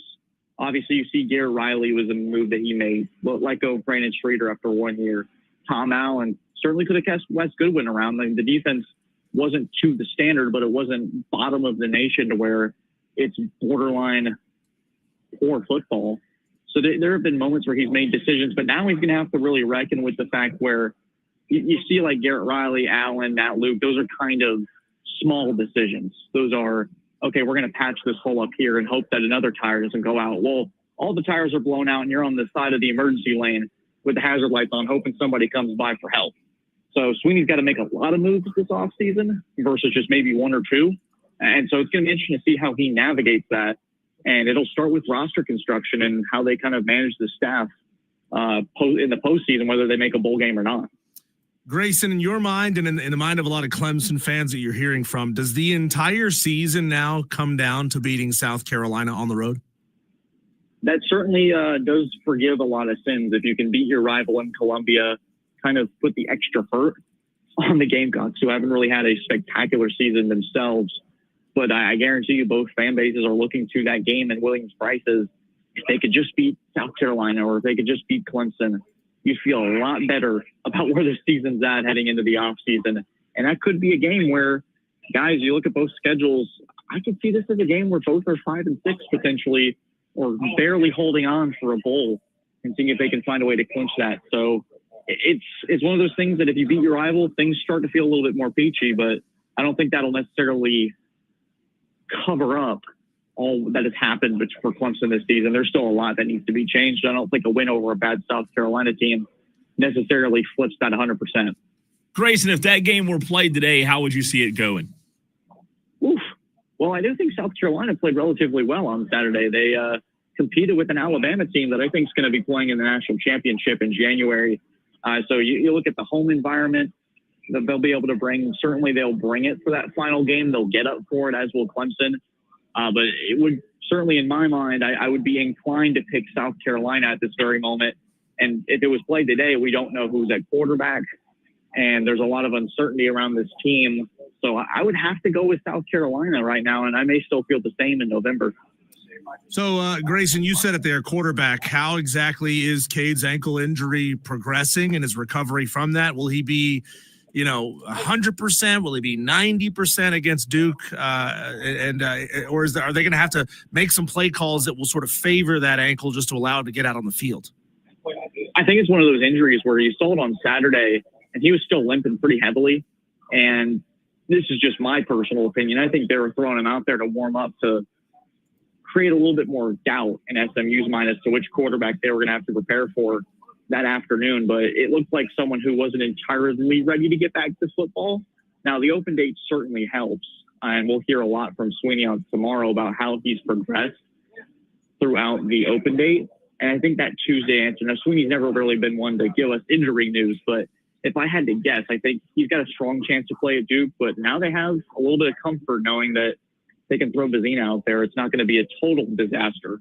And I think that's going to give that offensive staff a lot of confidence to maybe let this ankle injury ride out another week. Grayson, with Bryant Wesco Jr. out for the season, and then the question marks at who's going to play quarterback, obviously we'll know more as the week goes on. But from the last game you saw, the last game we all saw against SMU, is there anything that gives you hope that Clemson can slow down Duke and a good quarterback that they're going to be bringing into Clemson on Saturday? Yeah, you talk about a body of work and sort of the evidence that would point to Clemson being able to slow down a dynamic quarterback.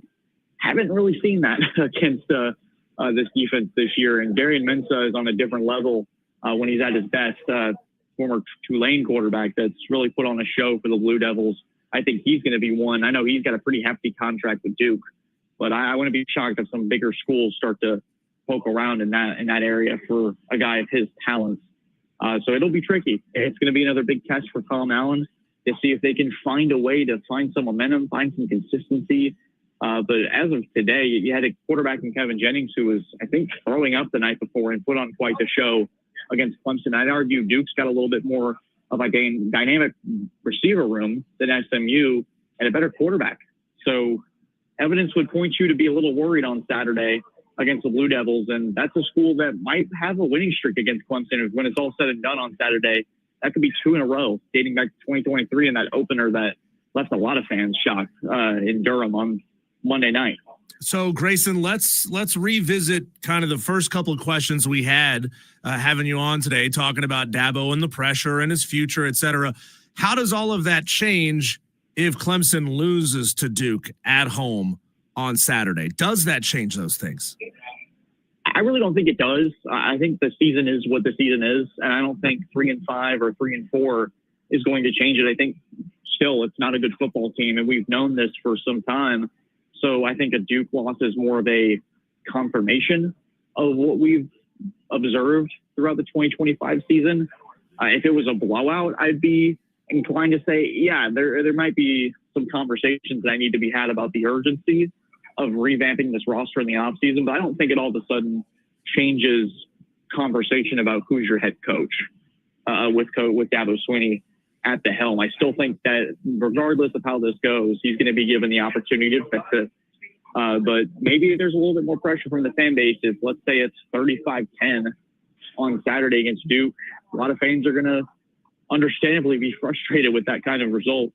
So it would be fascinating to see how that margin plays out. Does the offense play well again for another week? Is the defense giving up big plays on third down? What corrections did they make out of the open day? We saw that team come to play, and I know North Carolina hasn't been fantastic this year, but they were able to come out of the open date and play with a little more juice and energy. So we'll see if that can translate again against Duke and Florida State.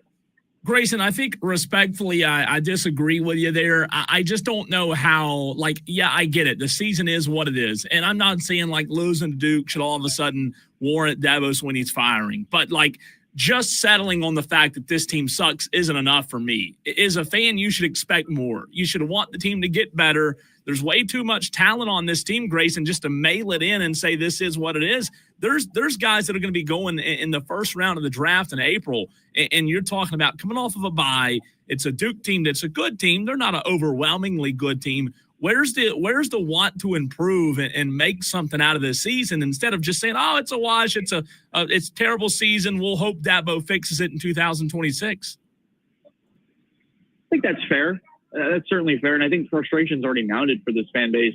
And you use the word talent, and I push back maybe a little bit because I think we've come to learn that whether that's execution, effort, and maybe this team wasn't as good as we thought it was coming out of the offseason. I know you're going to have your Parkers and your Woods who get drafted, but this receiver room is kind of underwhelmed.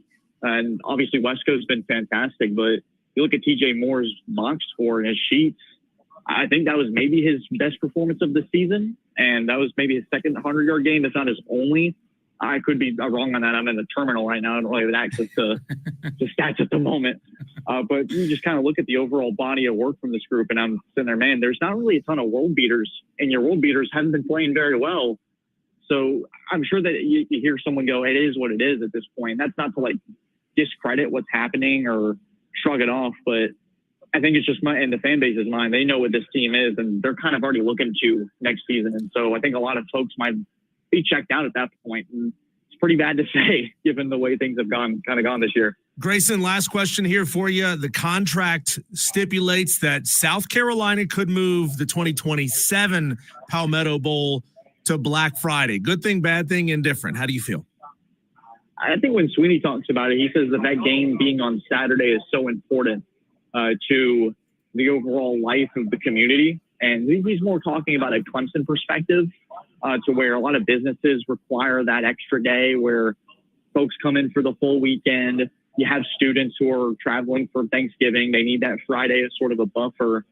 So I think as a college football thing, everyone's going to still show up, but Swinney has talked about how it impacts businesses in the community for that day that they miss out, where they don't get that business on Saturday because folks are heading home. And so Friday, maybe it's good that it's a standalone, but I know Swinney has his pushbacks for that. So we'll see how that all goes out. And I know that 2026, you get it back in Clemson. And so in Williams-Brice, maybe we're covering this game on a Friday night. I guess we'll see pretty soon. Grayson, you're the best. Appreciate your time. Have a safe flight. Thanks, man. Appreciate you guys. That is Grayson Mann of TigerNet.com. When we come back, Cole, let's get into this. A Heisman frontrunner that no one is talking about, and it's driving me nuts. We'll get into it next.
That's the best we've looked all day, Diesel. I know. Where do we go?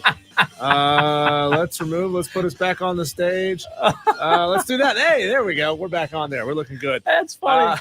Texter thought that we were breaking up with them. This is funny, Cole. I've never seen this happen before, but a texter says, I just got a text that says I won't get texts from y'all anymore, and that's really sad. They had texted in earlier about Cam Scatterbo.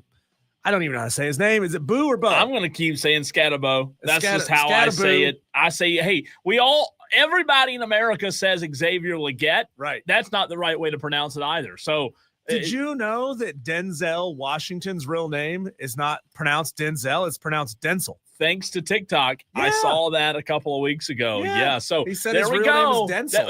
That's not acceptable, though. If we're gonna get on, we can't pronounce names wrong around here. So we got to text the show about it. Well, the texter said, while the end of the name looks blah blah blah blah blah, I think our system saw the word end and thought that he was trying to opt out of text messages from the fan upstate. That's got funny. a little confused. Texter, don't worry. That's We're not breaking up with you. Okay. We're not changing our number. We're not blocking you. It's not happening. Welcome into Wire to Wire. He's Cole Bryson. My name is Diesel. Cole, the Heisman conversation looks a heck of a lot different than it did at the beginning of the season, right? We were all looking at Cade Klubnik as a Heisman favorite. Well, he faltered. We were all looking at Garrett Nussmeier as a Heisman favorite. Well, he faltered. He got taken out of the game against A&M, and then his replacement comes in and throws like a 25-yard strike. Carson Beck has faltered. Lenora Sellers has looked bad. Doesn't help that he has a god-awful offensive line. But the question now, Cole, is who should be the front runners for the Heisman Trophy? Are we completely writing Carson Beck out of that conversation?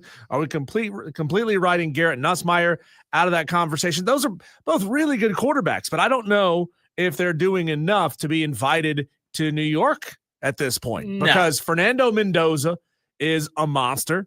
Ty Simpson is a monster. Julian Sayin is a monster. And there's one more name, Cole, that probably will not get a tremendous amount of looks when it comes to the Heisman Trophy candidacy. Wait a minute. The kid from Western Carolina. No, but maybe next year. Maybe next year. He's really good, by the way. That person is coming from a smaller school than Western Carolina, Trinidad Chambliss at Ole Miss. I'm telling you right now, Trinidad Chambliss, if the Heisman Trophy voters and the trust were doing their damn jobs, Trinidad Chambliss right now would be at the tippy top of a lot of Heisman voters lists because that dude came from a Division II school. I'm talking, you're playing when the fans are out there in the stands and the players are out there on the field. That's bigger than the entire college. How much did Lane Kiffin pay you today to say this? Nothing. Did Lane DM you on Twitter? No. Are you sure? Nothing. Not a single dime. But Trinidad Chambliss came in from a Division II school and is playing amazing. No, he is playing football. really good, Has them ranked number 7 in the country. 1,800 passing yards. He's not the most prolific guy. Like he doesn't put it in the end zone a lot. He's only got 9 passing touchdowns on the season, but he takes really, really good care of the football, and he is deadly with his legs, Cole. Over 375 yards on the ground so far and 5 rushing touchdowns. I think this guy deserves a look. When you compare him to Fernando Mendoza, who's got 1,900 yards, Ty Simpson, 1,900 yards. They're throwing a lot of touchdowns, both of those guys, as is Julian Sayin. I was going to say Sayin's up there too. But they're not doing nearly as much with their legs as Trinidad Chambliss is. He is just a freak of nature coming out of Division II school. I'll say this, to go against him and that theory, which I do agree with you. He's had an exceptional year. Only problem with that is a lot of these Heisman voters, Diesel, and some of them locally that we have on the show are going to watch what Marcel Reed did Saturday night against LSU and think, holy crap, that guy's amazing. What did he do? Marcel Reed, what was the stats? Just out of curiosity. I have no idea off the top of my head. Because I want to do a little comparison. I don't have the stats off the top of my head, but they scored 49 points. So He had a big game. He's had a great year. Diego Pavia is going to be up there, and a lot of people are going to be putting his name in the Heisman conversation as well. So, yeah, you have him? Yeah, Marcel Reed threw for 200 yards, 2 touchdowns, and 2 interceptions. He ran for 108 yards and 2 touchdowns. Trinidad Chambliss, when he played that very same LSU defense, he threw for 314 yards. Good. So if you want to do side-by-side comparisons, passing yards, he smoked Marcel Reed. Smoked him against the same team. I mean, again, I'm not arguing with you. I like it. I think he deserves a lot of attention. And I don't know if the Heisman voters, if they, in their minds, kind of do this well, you got to show us one season that you're on our radars, and the next season after that, then we're willing to put you inside of our top. No, I don't give a rip about that. Give me the guy that just got here, who by all rights shouldn't be here, shouldn't be playing at all, right? He was the backup. He shouldn't be playing at all, and has come in and has been flat out amazing. Give me Trinidad Chambliss, because I want to see that dude. I want to hear that dude's name said in the record books for decades. I'm looking at his season stats. I think that what's going to hurt him is what he's doing through the air. I think that's what's going to hurt him, Diesel, when he comes to the Heisman conversation. 1,800 yards, which is good, but only 9 touchdowns, 1 interception. Quarterback rating's pretty good. But he's doing it with his legs a lot, too. Yeah, he is. And I think you look at those rushing numbers that you talked about, 376, 5 touchdowns. That's impressive. But when you go head-to-head with Marcel Reed, Diesel, Marcel Reed, you're talking about 17 touchdowns compared to Trinidad's, 4 touchdowns? No, 9 touchdowns. So almost doubled them. And I think that's where he's probably not going to get the respect when you talk about being in New York.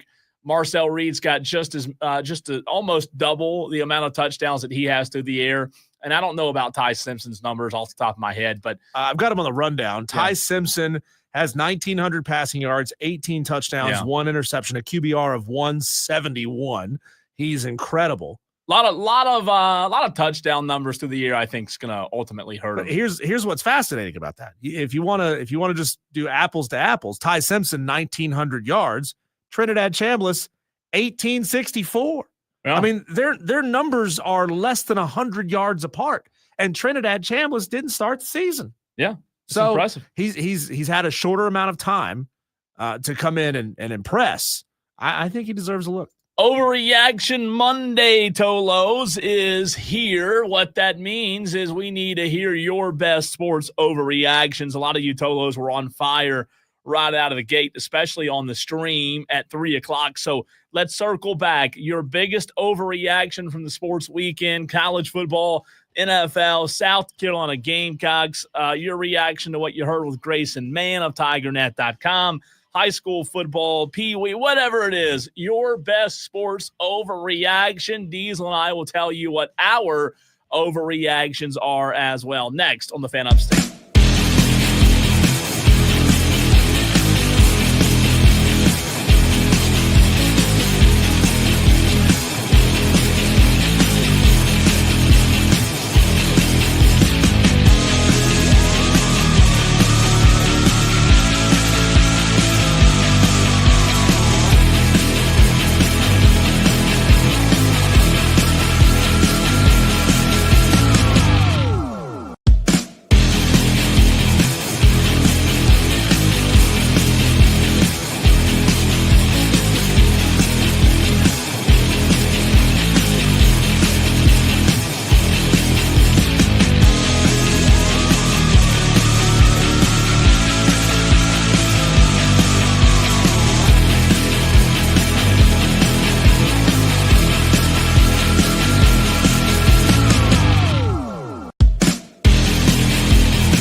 What a sports weekend it was. It's time to overreact on this Overreaction Monday. Let's see, 128 Tolos watching on Twitter, Facebook, and YouTube. You can also listen 97.1 FM in Spartanburg, 97.7 FM in Greenville, also on the Odyssey app, the iHeart Radio app. So many ways to do so.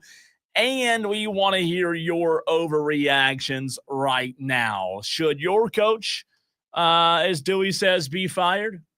Y'all need to be fired. Or do you have a problem with this cancel culture or fire culture that we started the show with earlier today when it comes to Brian Kelly? Want to hear from you, 844-326-3663.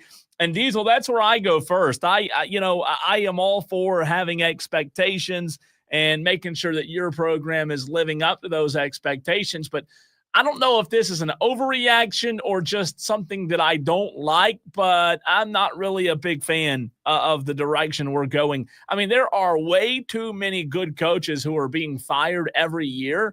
And the fact that we have this amount of money just lying around with these $50+ million buyouts, that's where I start on this Overreaction Monday. I'm just not a big fan of it, of this recycle system, this recycle cycle, where these college coaches are just being fired and these $50 million buyouts are no big deal.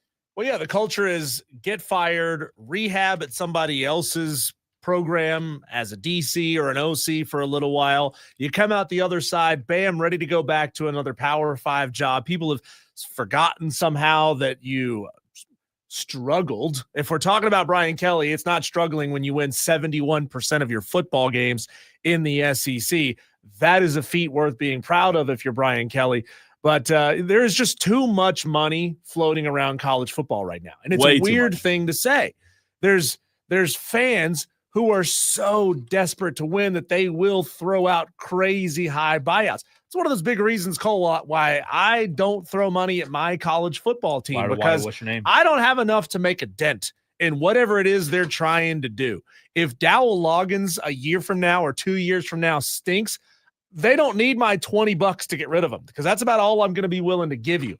But there is so much money floating around, and that makes people more and more and more desperate. When you're willing to give these guys big money and you're willing to give them big money to go away, then you're willing to come up with it really quickly, and you're going to give the next guy even more money. It's a vicious cycle. It's a wild one, man. And it's, again, no problem with, having high expectations, but my goodness, when there's just over and over and over again, these coaches being canned, it's crazy. Let's go to the phone lines, 844-326-3663, the one and only Dewey starting us off on Overreaction Monday. Dewey, I'm sure you have an overreaction. Who needs to be fired, Dewey?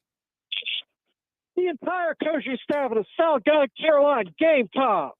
Did he add a word in there? What was the South? What? South Carolina Gamecocks, the entire coaching staff, and probably the athletic director too.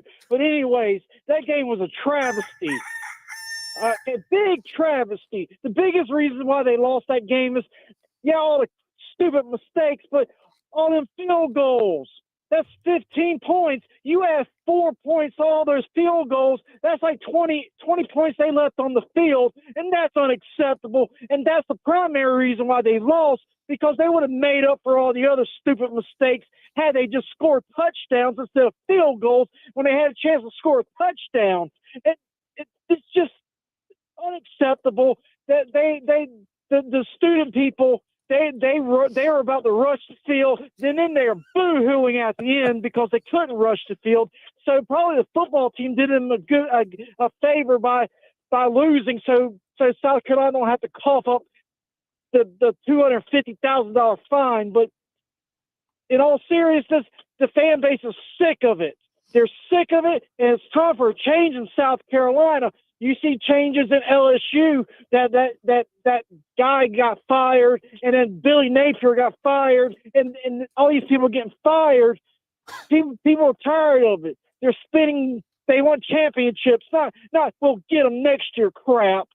And That's all I got to say about South Carolina, because I'm about to renounce my fandom. Oh my gosh. Shane Beamer, he's not going to be there forever. I thought he was, but he's not the guy. He's a petulant child, just like Dabo Swinney. So Dewey, I don't know that you understand the concept of overreaction Monday, because I thought your reaction was incredibly valid.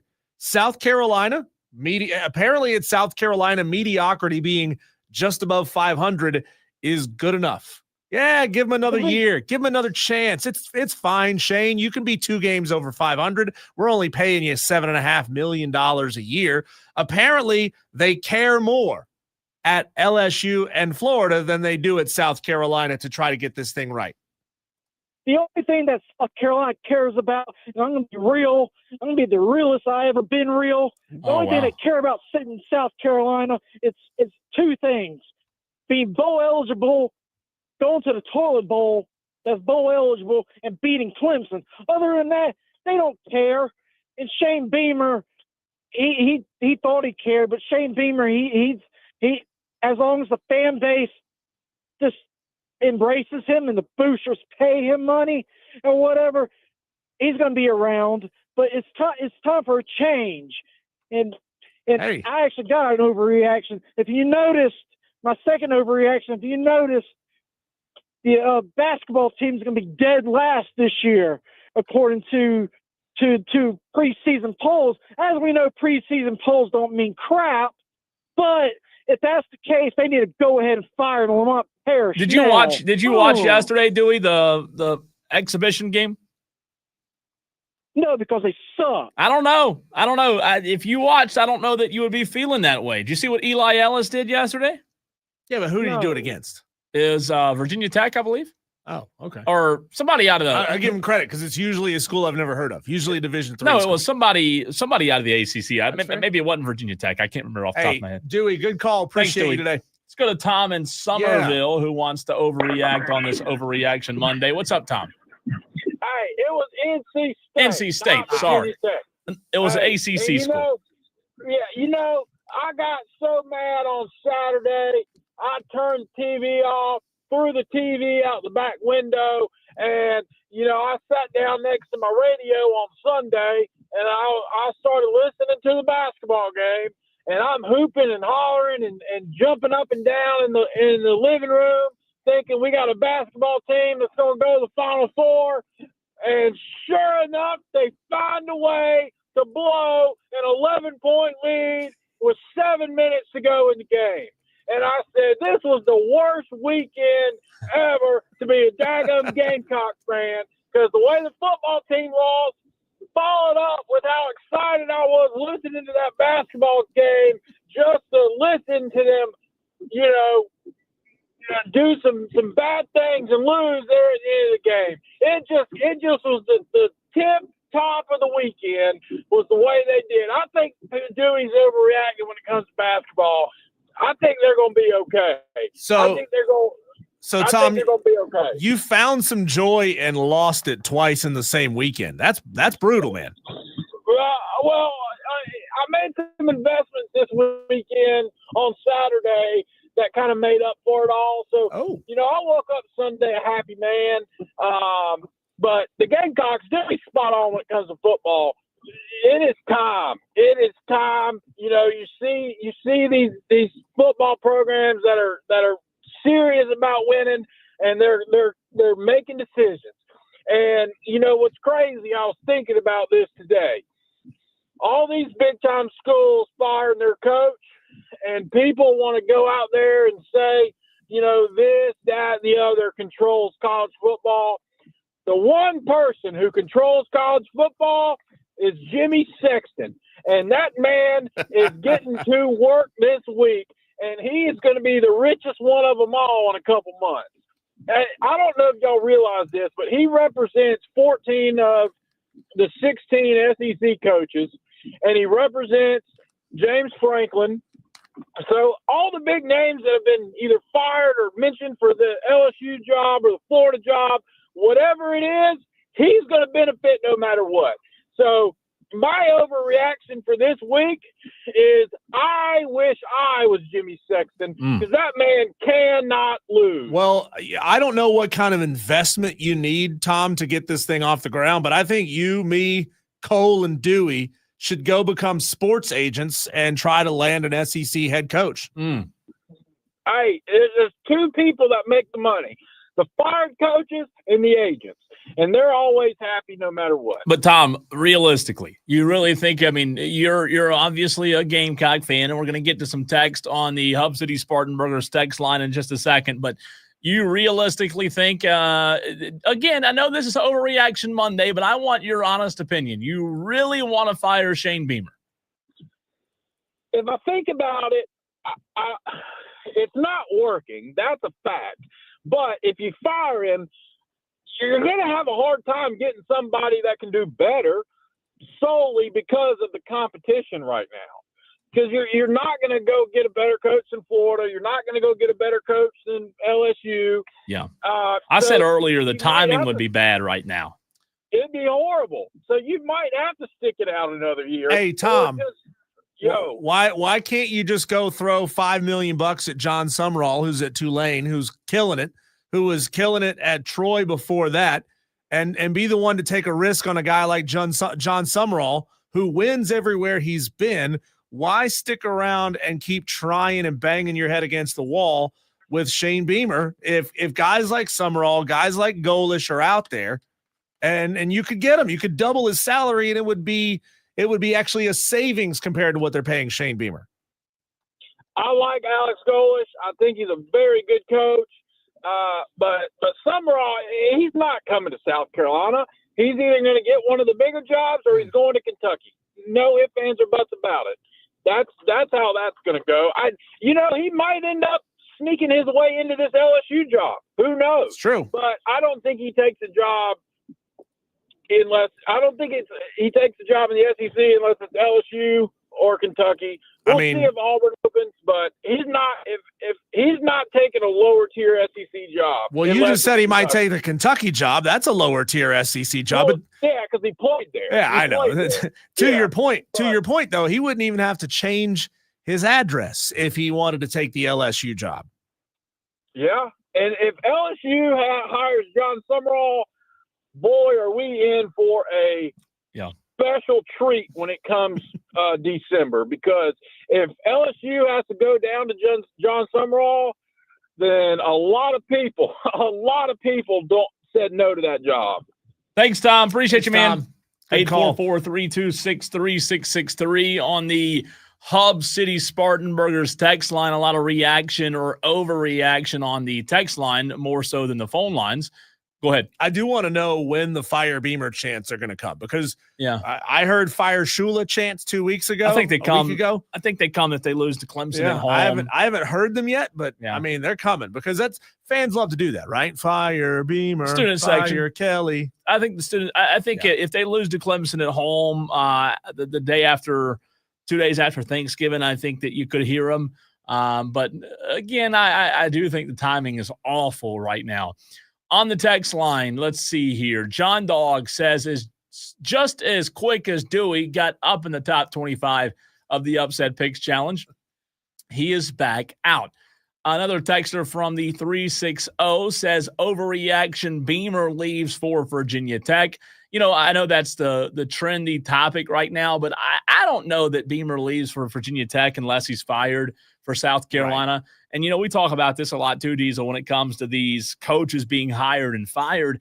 In any sport, timing is so critical and so important.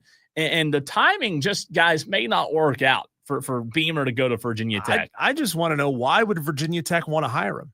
Like, I know that he is the son of Frank Beamer. Well, I think that's disrespectful. I think he's no.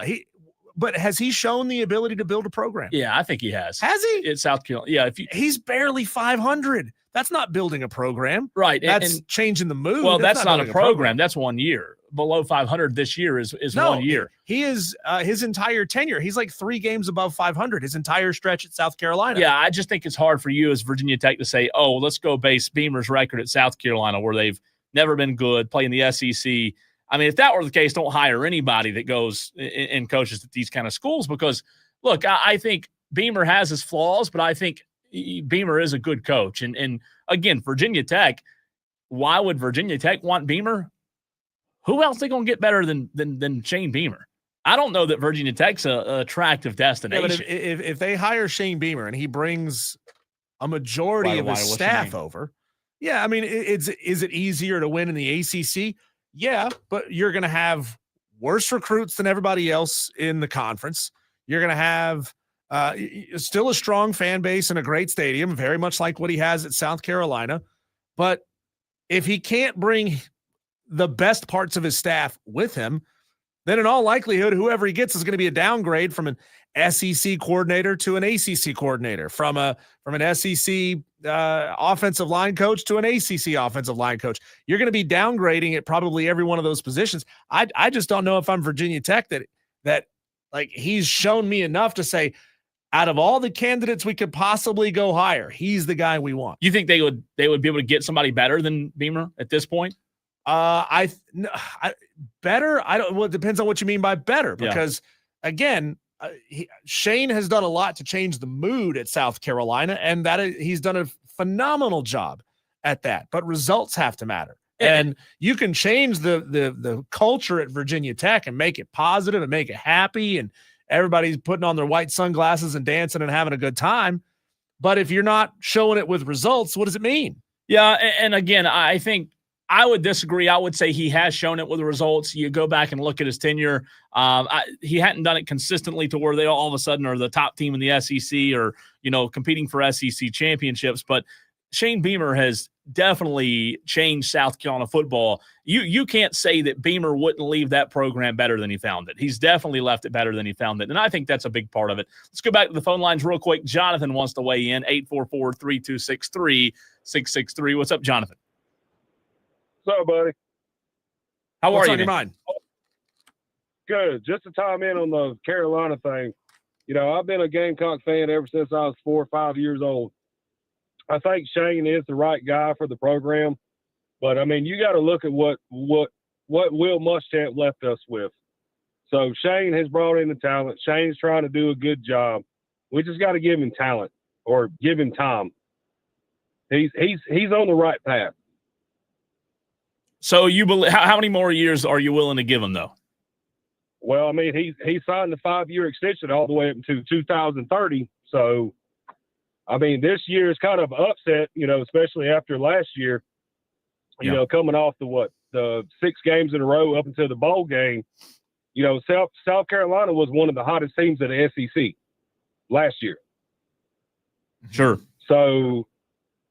I really don't know. I don't think they're going to fire him. But, I mean, honestly, if there's not a big turnaround, I'll say by 2027, then he might get fired. But Mike Shula needs to go. Yeah. And, honestly, watching the game last week was probably the best I've seen him play all season long. Who's that? Like, the game plan looked different. The game plan, yeah. I agree. I said I thought that Shula did a good job Saturday, but obviously the turnovers and the missed opportunities didn't help. Jonathan, thanks for the call, man. Hey, Jonathan, real quick, and I'm gonna ask you a facetious question here. Okay, so I'm prefacing it before I ask you this question. Would you say that winning means more to Florida and LSU fans than it does to South Carolina fans? Absolutely not. Okay, then how did LSU just fire Brian Kelly for winning 71% of his games, and South Carolina is holding on to Shane Beamer, who's like 3 games over 500? That absolutely makes no sense to me. Honestly, I thought it was clickbait on Facebook yesterday, and I actually fact-checked it. I was like, there's no way they fired him. But, the thing with LSU, they always have themselves in the higher caliber of winning championships, stuff like that. So, I mean, at what point does it get to the University of South Carolina where we're like, all right, well, we say we want to bring championships to college football and, with the University of South Carolina and, looking back at the baseball team, the 2 years we won in baseball, the national championships, we have a women's college basketball. Okay, so at what point are you going to hold to a standard to the football team? Yeah, I'm with you. Jonathan, great call, man. Appreciate you. Call, Feel free to call anytime to the show. Really good stuff. Shane Beamer win percentage, by the way, as of today, 542. 32-27 at South Carolina, 1-3, 1-2 in bowl games. Just throwing the hard numbers out there. Fire him. And I think you should fire him right now. It's like I said, I think he's done a lot to change the culture of the team, but the culture's not producing wins. When we come back, let's go right down the road to Baton Rouge and talk to somebody who's on the ground dealing with this right now. Hunt Palmer of 104.5 ESPN in Baton Rouge to talk Brian Kelly next.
Talking the firing of Brian Kelly and LSU football with Hunt Palmer of 104.5 ESPN in Baton Rouge. Hunt, I imagine there's a lot going on today, a lot to talk about on your airwaves down there. I'm going to start with the big question, though.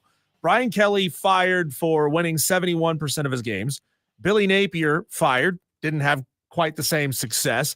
Sarkisian was rumored, even though they might have been fake rumors, about courting NFL jobs. Sam Pittman was fired. It is a tough thing to be a head coach in the SEC. I just wonder, is the bar set to an unhealthy height for the conference?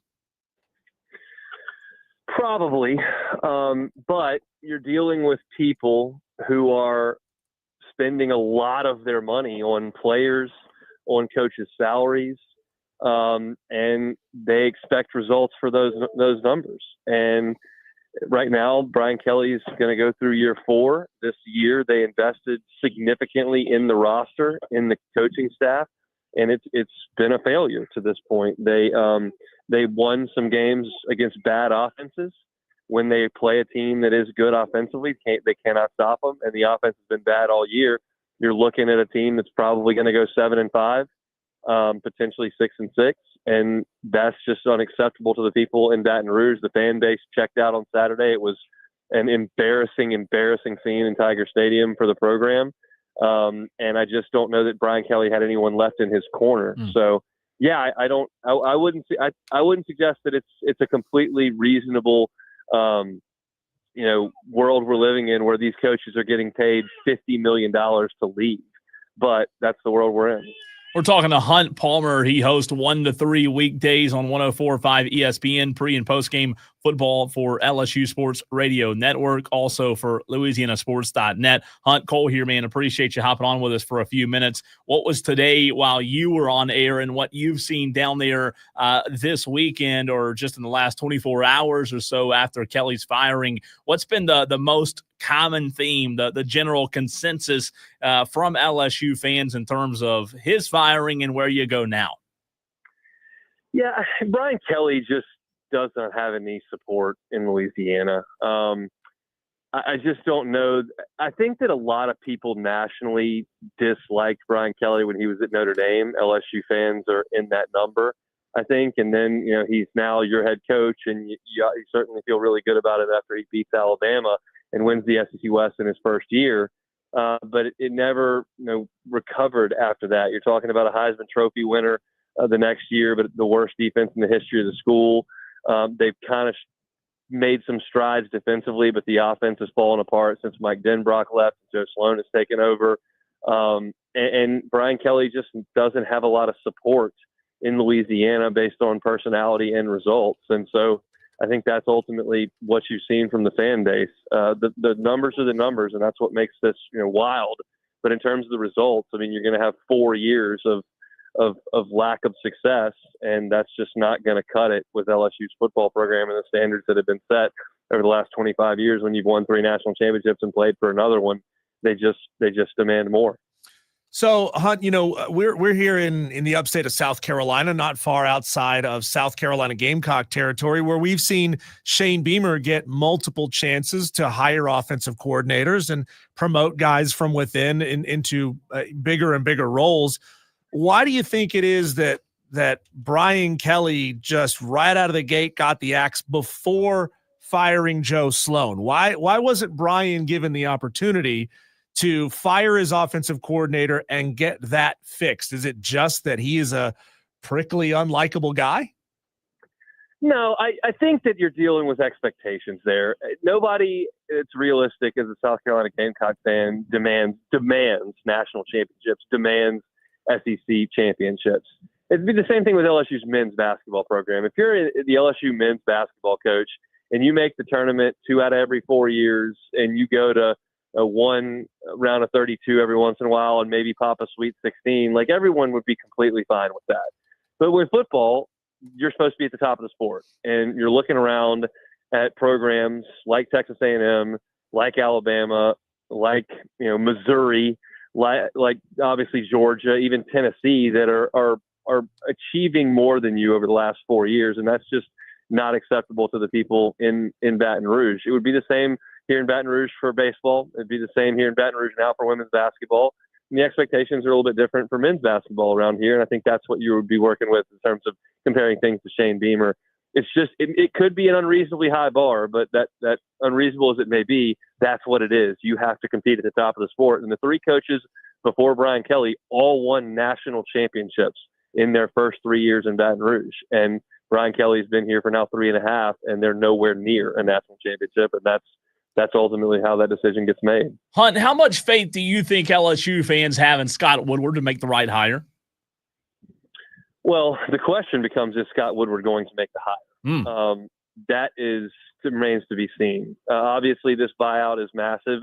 Scott is responsible for that. There will be a lot of national talking heads that suggest that Scott Woodward is responsible for Brian Kelly's buyout and Jimbo Fisher's buyout. That's not exactly true. Scott is responsible for getting Jimbo Fisher to College Station with a huge contract, but Ross Bjork extended that contract that included the buyout, so it's not entirely Scott Woodward's fault. But Louisiana's got a lot of backwoods politics. We know how that works, and right now there is a new governor. He is in charge of the Board of Supervisors. The Board of Supervisors is appointed by the governor. The Board of Supervisors picks the university president. There is not currently a university president, and the athletic director reports to the president. They've got to hire a president first, and then the question is that president is essentially appointed by the governor.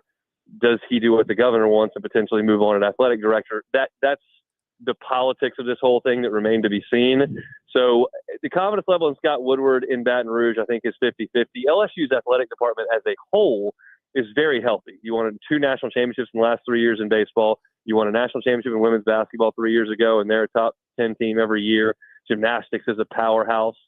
Softball's had a good run. They're great. They're great at a lot of things, but football is the only thing that matters to the people in Baton Rouge when you look at the big picture. There's the massive amount of following for baseball, don't get me wrong, and women's basketball's got theirs as well, but if you can't get football right, then nothing else matters after that. And right now, I just don't know whether or not Scott Woodward's going to make that hire. It just remains to be seen in the next 5 weeks. So, Hunt, obviously still a long way to go before any kind of hire is made. What is in your mind, if you could rank the types of guys they would go after as far as sitting head coaches at Power 4 schools, coordinators at Power 4 schools, elite guys that are crushing it right now at the G5 level? Is that even a consideration? Are we talking sitting Power 4 head coach or bust? I don't think so. I mean, if you look at the landscape, Kirby Smart was a coordinator. Dan Lanning was a coordinator. Kurt Cignetti comes from James Madison. Ryan Day was a coordinator. It's not, and LSU just went with the biggest swing you can possibly take, the winningest coach currently in college football who won more games than anybody at Notre Dame. I don't know that there is an exact criteria that anybody around here has. It's a little bit early to start looking at names. I think that you kind of let the next month or so pay out. I think that Lane Kiffin's going to get a lot of buzz. I don't know whether or not he wants to leave Ole Miss or not. I think that there are a number of other guys that will certainly draw interest. And, it starts with kind of who's calling the shots and then what's it's going to be. But this is a new world in college football. It's not the same as it was 10 years ago. You've got to be able to energize a fan base. You've got to be able to motivate boosters.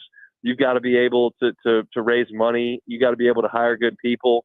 I mean, there are a lot of things that go into being a CEO of a college football program. And there's a thought that perhaps Austin Thomas, who's LSU's football general manager, may be involved in making this hire. And maybe he's the one that's in charge of putting the program together from a personnel perspective, and the coach just handles the X's and O's. I mean, that's the professional model where the GM handles that. It's just never worked that way in college. It may.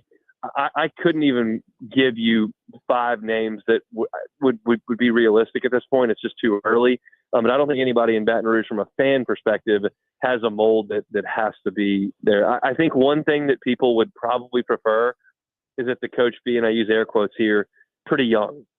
I don't think that they want someone who's 60, 65 years old like Kelly was when he took the job. You probably want somebody that kind of grew up in this NIL world, grew up in this transfer portal world, and has seen that and is very invested in that and is on the way up in a career as opposed to in the twilight. Hunt, you mentioned the general manager there having an influence on the hire, and then just a few minutes ago you mentioned the politics of it and, needing a president before you can make the hire if you do stick with the AD or decide to make a move there. Timing-wise, I mean, man, it's not like LSU's job is the only one open. You look around college football right now, and with Penn State open and Florida open and maybe more to come. How important do you think it is to get this thing pushed through, or do you feel like LSU could be the last of the party here in terms of hiring a coach this offseason? No, it's vital to push it through. As you mentioned, Penn State's open, Florida's open. I think Auburn's coming open. Arkansas is open. Oklahoma could come open if there's a big, collapse there late in the season, and they've still got some really difficult games to play with Alabama, even LSU coming there. So yeah, it's important. The president decision, I think, is going to be made in the next 14, 18 days. They've got a meeting set up. They've got a final five there, and I think the president gets put in place. Once that happens, you have a decision on athletic director there pretty quickly, and you just got to make sure that by December 1st, your ducks are in a row. I think that Austin Thomas, the general manager there, I think he's going to take some time while also recruiting and managing the current roster, which is going to be purged pretty well with that transfer portal when that opens. And you figure a lot of kids will leave with the coaching change. But he's also going to be, I think, putting together some names to vet for a head coaching candidate. There are a lot of cooks in this kitchen, and that's not a positive thing, but it is what it is. And so, yeah, I think things will move quickly. The president's got to be the first domino. That's in the next two to 3 weeks, and then kind of move on from there. Hunt, what is salvaging the rest of this season even mean? Is it obviously beating Arkansas and Western Kentucky at home and stealing one of those games against Alabama or Oklahoma, or is success 2-2 down the stretch? I don't know that it matters. The expectation in Baton Rouge for football is to compete for championships. LSU cannot compete for a championship. They played a bowl game after Ed Ogeron was fired with 36 guys, including no quarterbacks on the roster. They played a wide receiver quarterback that day and got beat by Kansas State by 1,000. I just don't think the results matter. It does matter if you can keep some of the players around. I don't know if wins and losses matter in that way to them or not. But as far as whether or not LSU beats Arkansas in 3 weeks, I just don't know if that matters a lot. It's on to the next chapter of LSU football, on to another era with a new head coach, and whether or not you can go to Norman and win one after Thanksgiving. I just don't think that moves the needle at all. Hunt, good stuff, man. Really appreciate you. Hope to catch up with you soon. Yeah, thanks, guys. Thanks, Hunt Palmer, 104.5 ESPN. It's really fascinating when you talk about the timing of it, because he brought us in on some details that, I don't know if a lot of people really understand when it comes to the president and the timing of that, Diesel, and having to get a president in. And then I laughed during one of his answers because I'm thinking in my head, oh, okay. Hey, President, appreciate you, committing your life and focus to LSU.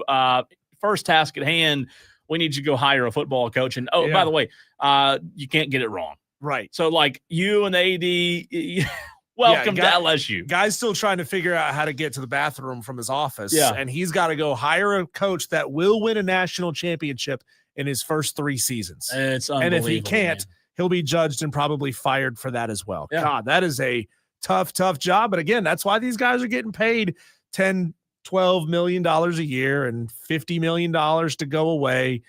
It's a hard life. I don't know if Brian Kelly will ever coach again. What did he say? Brian Kelly is like 65 years old. Yeah. I mean, I think Brian Kelly probably will coach again. I would be shocked if he says, okay, enough is enough, I'm gone. To me, there's a path, I think, for Brian to get hired somewhere else and go coach for 5-6 more seasons and go ahead and hang it up. He is 64 years old, by the way. And I think that's why I have such trouble with these conversations when it comes to Shane Beamer or Dabo or whoever it may be, because like I said in the very first segment of the show, you've got 2 ends of the spectrum, Diesel. One end is like fire,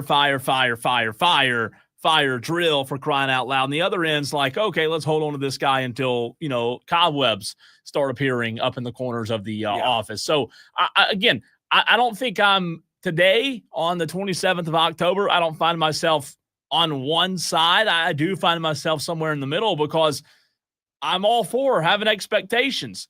But I just believe, Diesel, that we are going to see in the next 5 to 10 years, in the next decade, I believe we're going to see that ripping the Band-Aid off and going and getting the next guy and paying these millions and millions of dollars in buyouts, I don't know that that's going to be the answer. I'm not saying that like this old school Dabo Swinney approach is the only way. I just think there's something to be said about the guys that are around the head coach. And you and I hear it all the time. You're only as good as those who are around you. And ultimately it may work, but we'll see 5 to 10 years from now. So your plan is to have fanatics who demand national championships calm down a little bit and give these guys 6 or 7 years? No, I didn't say that. They never said that. Now, 6, 7 years. I don't know that it's. My point is, I don't think it's possible. I don't think it's possible to turn that clock back and give these guys patience with the amount of money that's being thrown around inside these athletic departments and inside these conferences. I think this only goes one direction, and we end up in the NHL where guys are getting fired mid-season or multiple coaches are coming through over the course of a season to get it right. And that's fine. But my only thing is, if I'm a head coach and I'm getting hired in this situation and scenario, by God, I better be able to spend as much as money as I want on assistant coaches. I mean, look, if you're going to spend $50 million to fire me, let's make sure we spend $40 million to get these assistants right, because we've seen, the best coaches, the best staffs, the best teams. It's not about one guy. I'm not saying Lane Kiffin can't make a difference, but if we're going to make sure that we're getting the right guy, let's also make sure, Diesel, that we're making sure that we have the best staff around us possible. That's my only thing, because I'm big. I mean, we saw it with Clemson and Dabo and Brent Venables. It's important to have good coordinators around you.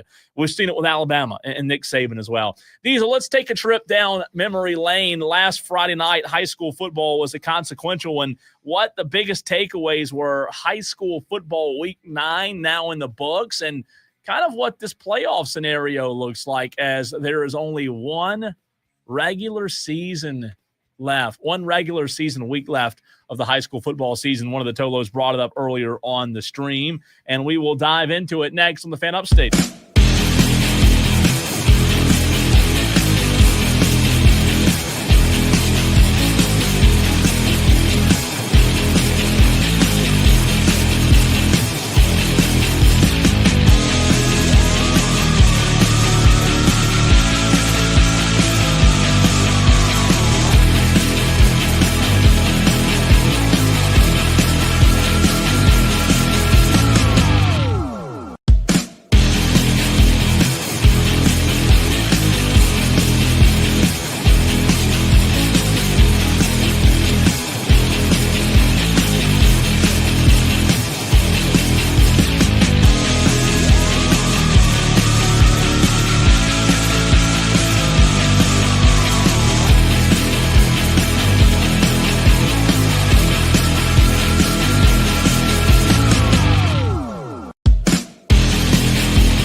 Well, high school football season, Diesel, is almost in the rear-view mirror. Unfortunately, it goes by way too fast, but a big, big weekend last Friday night in week 9 of the high school football season with several teams winning and punching their ticket to getting a home playoff game or even a bye, and some losing and now having to play the first round of the playoffs. So just so you know, if you're out there and not sure how the playoffs work, Diesel, in Division I and Division II and 5A, both divisions have the seeding, right? So you've got Division I, Division II, the seeding's completely different. There's completely different teams in both divisions, right?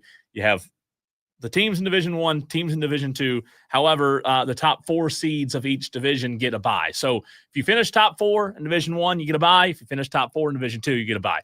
5 through 7 get a home game, and then the rest are on the road. Make sense? No. Well, that's high school league for you. Texter, a couple of texts already about the high school football season, or week 9 rather. But basically, 5A is split into 2 divisions. You don't have all the teams compiled into one division like you do for 4A or 3A. And in those 2 divisions, you'll have teams from different regions across the state rather. And if you finish in the upstate, Diesel is a top 4, you'll get a bye. Speaking of that, Burns with a 49-7 win Friday over Spartanburg, 42-7 rather. Burns with a big win over Spartanburg has now catapulted themselves as the 4 seed.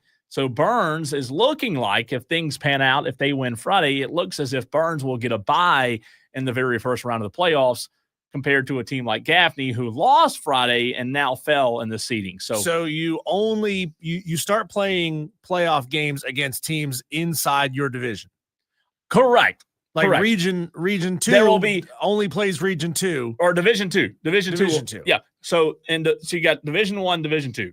Those teams will never play against each other. There will be a Division 1 state champion and a Division 2 state champion. Okay. So 5A Diesel will have, and for those out there that don't know, 5A this year will have 2 state champions, Division 1 and Division 2. They will never play each other. It's completely separate. So like Burns is Division 1, Gaffney's Division 2.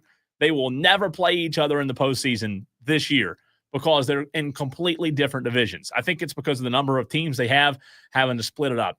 Texter RJ says, how about those Dorman Cavaliers? A big win for Dorman Friday. Obviously, a big one this Friday, trying to secure that region championship because you don't want to lose against Eastside because Gaffney could catapult themselves into the region championship or catapult themselves as region champions. But Dorman with a big win over Gaffney Friday. Diesel, probably the biggest game of the week. We talked about it on Friday.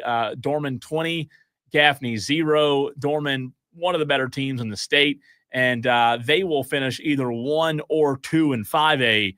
Now, the caveat is there's still Friday night to be played. Friday is the last regular season week of the high school football season.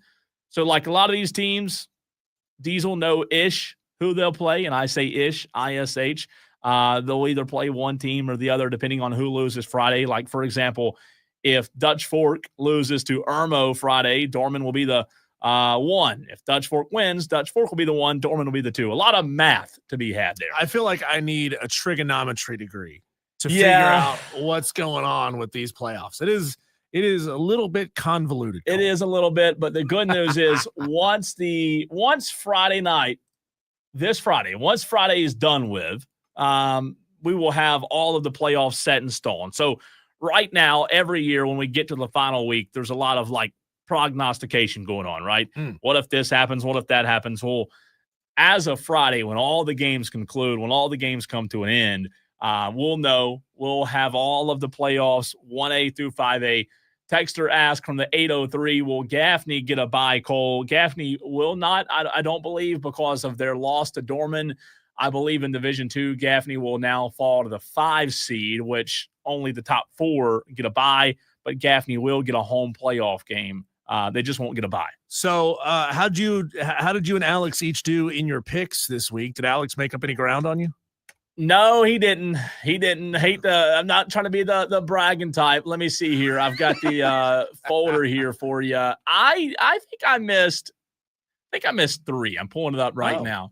So Let's see. That's here. pretty good. What did you pick on Friday? Like 30 games? Yeah, close Something to like it. that? All right, I've got it pulled up now. Week 9, I went 22-3. Woo. Alex went 20-5. So So I got he's 2 losing on ground him. on you. Yep, he's losing ground. Gosh. So I'm Alex. I'm 203-51 on the season. Alex is 199-55, which is still good.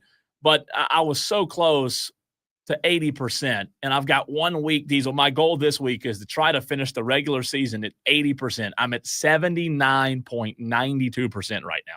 So listen to this, though. I went 22-3 last week.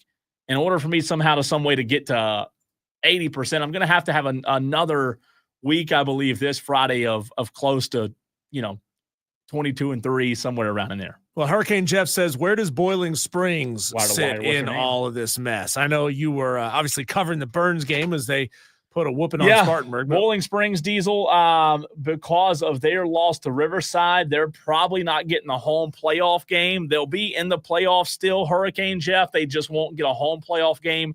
They were up, Hurricane Jeff, 20-7 over Riverside with like 3.5 to play Friday.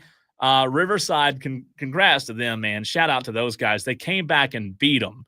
And Riverside, Gideon Mara had over 400 yards of total offense on Friday. So shout out to Riverside. But Boiling Springs, that definitely hurt them. And now they will not get a home playoff game. Keith Moore on Facebook on the stream, Diesel says, Dutch Fork Irmo, biggest game of the year. Keith's right. This Friday, Dutch Fork Irmo, it's at Irmo, it's for the region championship. That will impact where teams here in the upstate finish in terms of seeding. Real quick, let's go to Rick and Greer on the phone lines, 844-326-3663. What's up, Rick? I'm trying to figure out, please help me, you and Diesel, trying to figure out who to root for. A high school team is Greer. They're awful. I like the Panthers. They're awful. Clemson, they're awful. The Braves, they're awful. Who do I root for? Please help. Kansas City, I guess. It's a tough time. Yeah, you just be a Dodgers fan for the day. Chiefs, Dodgers, and Bama. I'm not a Dodgers fan, and I'm not a Kansas City fan. I like rooting for teams around here. Who do I root for? Well, Presbyterian? Yeah. I guess, yeah. Do you know what their mascot is, Rick? Blue hose. You could be a blue hoe. Nah, I don't want to wear no hose. I've worn them before. I guess Georgia. You got to be a Georgia fan. Yeah. I don't like Georgia, but well, you asked the question, Rick. I mean, you're the one who came to us for answers. The bottom line is the teams around here we're giving you answers, and you say good. no to every one of those options. You know, I casually went to the ball game this past Sunday. That was the worst game I've ever seen in my life. The Red Rifle, they put him up on the wall somewhere, okay? Hey, Rick, where were you on Wednesday? You said you were going to come see us at the Ingalls there in Greer, and you didn't show. Actually, I was working, but I'm sorry I didn't get to come. But where are you this Wednesday? Nowhere. Right here. Not this Wednesday. Next Wednesday. For those of you who want to know, you're the worst, Rick. You're not. I mean, you tell us one thing, man, and you don't show. I was disappointed. Yeah, he stayed for another 30 minutes waiting for you, Rick. We're going to be at the 8650 Asheville Highway in Boiling Springs. Yeah, that's right. On the 5th. You got me in trouble the other day. I did not say what you said I said. I know. We know. We figured it out, but it sounded a lot in that moment, Rick. We had to use an overabundance of caution. I would never cuss on the radio. It was so close, though. Would make me cuss, but who does Dewey pull for? You're telling me that the proprietor of the cockroach races and a ice cream shop / male strip club training grounds would never put us in that position, Rick? Never would. Okay. And you hadn't mentioned my new thing. I'm between Woodruff Road and Lawrence Road. I have a little hot dog place I open up 2 days a week. No. 2 days a week. And every other Are you down there leap at year. The Red Roof Inn on Lawrence and 85? I'm pretty close. Get your room and walk up. Thanks, Rick. Oh, my God. 2 days a week. He's going to make a killing doing that, man. Make a killing. When we come back, Cole, it is time to hear from some of the biggest names in sports. We have audio coming up next from Brian Kelly, from Diego Pavia, from Steve Sarkisian, Aaron Rodgers, and what the heck was Terry Bradshaw talking about? That's next.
Oh, we have yet to hear from Brian Kelly since his dismissal as the head football coach of the LSU Tigers, Cole. But it's interesting when coaches either feel like they might be on the chopping block or know that their days or hours or minutes are very short.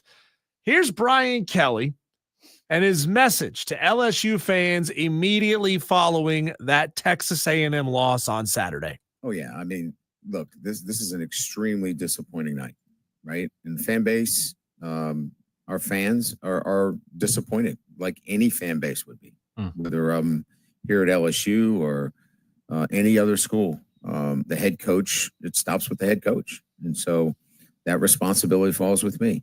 But this is a proud tradition, LSU. They have a proud football team, and the guys that represent us. And like I said, those guys, I was with them. They prepared their tails off this week. They expected to win. They did that by their actions in the first half. It didn't show itself in the second half. So I have to look at the reasons why. So my focus really, Jacques, will be much more on inside out than outside in.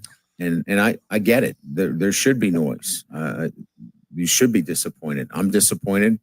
But I have to really focus my time inside out the program so we can make sure this never happens again. I think that means he's going to focus his time from being inside of the building to outside of the building because his key card's not going to work. What was that even like? What did he even mean? I don't even know what he meant by any of that. That just sounded it's gibberish. High level. I need a, it's just weird. That guy, I know he's gone now, but I don't know. I don't know who is a Brian Kelly fan out there. Have you ever thought about that? Yeah, Brian Kelly might be the biggest Brian Kelly fan. I mean, he's one of those guys that if he didn't have success, no one would know his name. Sure. Like he would have never risen past offensive line coach, that kind of guy. Here's one more from Brian Kelly. His response to being asked about his future as the head coach at LSU. It's impossible for the head coach that's been here, for 4 years and 35 years of doing this, to think anything else but this is my responsibility and we've got to get it turned around. And that's not my decision in terms of whether I'm here or not, but that's what I will do as a head coach that's been doing it for over 3 decades. When things are not going well from a football standpoint, the head football coach has to be agile enough and able to make those changes and find out what we need to do to get our football team to play better. There's that saying, you catch more flies with honey than you do with vinegar. Yeah. Shane Beamer is catching those flies with honey right now. The fact that he is a likable guy is probably the only thing keeping him employed at South Carolina. Compare that, though, to Ed Orgeron, who was an infinitely likable guy at LSU. Everybody loved him. He won a national title. He felt like their guy. Like, out of the bayou, dried his feet off, walked into the building and said, all right, I'm your football coach now. He was the quintessential Louisiana guy, and they still ran him out of town. I just think for having a higher win percentage than Brian Kelly. And it goes to show, where you are. Like Shane Beamer, the best thing that I think may have ever happened to him is that he's at South Carolina, not LSU, because we all know they have such high expectations. They would have, fired Shane Beamer just like they fired Brian Kelly and whoever else. And luckily for Shane Beamer, South Carolina doesn't have those expectations yet in terms of their past and where they've been and what they want to accomplish. So he's kind of the bridge guy. But, if he were to have won a lot of games this year, Diesel, and win a lot of games next year, and then he leaves and the next guy, he would have a tough time following Beamer. But luckily, for whoever the next guy is, that's not the case. This was going to be my overreaction about an hour ago. We never got a chance to get to it because the callers and the Tolos were fantastic. But I don't think I'm being all that out of left field, out of pocket on this. I think North Carolina should fire Bill Belichick today and hire Brian Kelly, because Brian Kelly's prickliness is perfect fit. It's tailor-made for the University of North Carolina. That wine and cheese crowd, that we think we're better than you crowd. I think Brian Kelly would go in there and crush at the University of North Carolina. Bubba Cunningham, what are you doing? Pick up the phone, call Brian Kelly. Get rid of Bill Belichick. He's never going to be a success for you. Call BK. Only problem with that is Diesel, Belichick's son, Steven, supposedly in line to be the next coach there. So just a signature on a piece of paper. Right? I'm with you there, but contracts are written to be broken. Let's go to Lane Kiffin, Cole. 2 pieces of Lane Kiffin audio, both on the same subject. One of these, the first piece of audio here, is what was going down on the field as he was doing his post-game interview, where a player was coming up on him, an Oklahoma player was coming up on him, and he was chirping back at that player. Coach Kiffin. Now than before. Are you talking a little bit to Oklahoma's players? This guy yelled at me like during the game like 5 times how great they were, and we can't score on them. That's a guy that I'm going to get out of the transfer portal and bring to Florida. Yeah. Because I like his style. Yeah. He's kind of like Lane Kiffin, right? Yeah. Talks a lot. I saw that, and I love it. Like, I just absolutely love it. If you're going to talk mess the whole game, man, don't get mad when we beat you. And you know, I say something back to you after the game. I have no issue with what Lane Kiffin did there. So here is his post-game press conference talking about that very exchange. That's just me. I mean, he was talking the whole game to me, and I did a good job, I felt, of not talking back. He just kept telling me we ain't going to score and all this, so I didn't go try to find him. He was just walking by, so I just saw him. So that's just kind of me. It's just me. Guy's a great player, man. You know, I'm sure he's really enjoyable to coach. 34-26 on the road at Oklahoma. That tail end right there is why I said that's a guy that I'm going to call. If he enters the transfer portal and I get a job somewhere else, I'm going after that player. Why not, right? Why not? Go ahead. I was going to move on to another piece. I have a funny Kirk Herbstreit piece of audio too, but you go first. Yeah, let's hear from Steve Sarkisian. And the rumors were abound over the weekend, Cole, that Steve Sarkisian had put out there in the media that he was interested in NFL jobs, specifically the Tennessee Titans job. And meanwhile, he's killing it. Well, not killing it, not this year, but pretty good at Texas, making a lot of money. And people said he was going to take a bottom feeder in the NFL job with the Tennessee Titans. Here's Steve Sarkisian addressing that. I'd love to touch on this, so bear with me for a second, because it really pisses me off that one person can make a report that in turn the entire media sports world runs with as factual, to the point of my agency and my agents have to put a statement out that they never have done. Historically, CAA, Jimmy Sexton, and Ed Manowitz have never do that. But I had to do that to protect my locker room and my team. And I thought it was absolutely ridiculous. I thought it was completely unprofessional of that person to put that report out. And the fact that everybody ran with it is borderline embarrassing for the media. And I respect what you guys do. I really do, and everybody else. But the fact that everybody ran that as truth is really embarrassing. Okay, so I've got a small circle when I make decisions on what I do and what I don't do, and nobody would speak on my behalf without me knowing. And so where that report came from, I'd love to talk to that person because it's absolutely ridiculous. Wow. Tell us how you really feel, Sark. Not liking it. Look, I mean, everybody's trying to be first in the media business. Everybody's trying to have the scoop. As soon as Brian Kelly was fired, like every single sportscaster got on their social media. They started talking about it on live videos. They started making content on it. I'm sure people were doing the same thing with this Steve Sarkisian lie, I guess. Let's call it a lie. But the problem is, Cole, there's no like retribution on the reporter, the outlet that brings something that's patently false. There's no scarlet letter that goes on their jacket and says, hey, this guy can't be trusted. Don't give him any information. He will run with it when it's not ready. Yeah, it's true. It's just about, like you said, it's the world we live in. Do you know, Diesel, what the Samford Bulldogs logo looks like? Yeah, off the top of your head? It's a bulldog. It's a gray bulldog. Head is on the right, tail is on the left. And what color is the background of the logo? What's their other color? Gray and blue. Blue. Yep. Kirk Herbstreit, I don't know if you saw this during the A&M game Saturday. Kirk Herbstreit did not know who Samford was. Here's this pretty good piece of audio from Herbstreit. Look at this. They go to Missouri. Missouri just, their quarterback's down with an injury. That's a different game on the road. South Carolina having a tough year. That's at home. Not sure who that one is. That will be Sam. Okay, whatever. And then you got Texas. And then you go to Texas in a rivalry game on Black Friday. So they're going to be heavily favored. I like the chances against Sam, though. I had nothing for Sam. I got everything else. I got nothing on Sam. I was good. Sam. He's good. Silver. He's really good. Yeah, he is. So for those that couldn't see it, look at this. He was going through the remaining schedule of A&M. Mm-hmm. And you see here, it's got Missouri, it's scrolling, and it says at Mizzou, 47% chance to win. South Carolina, 79% chance. And then it just has the Samford logo, and it says November 22nd versus Sam.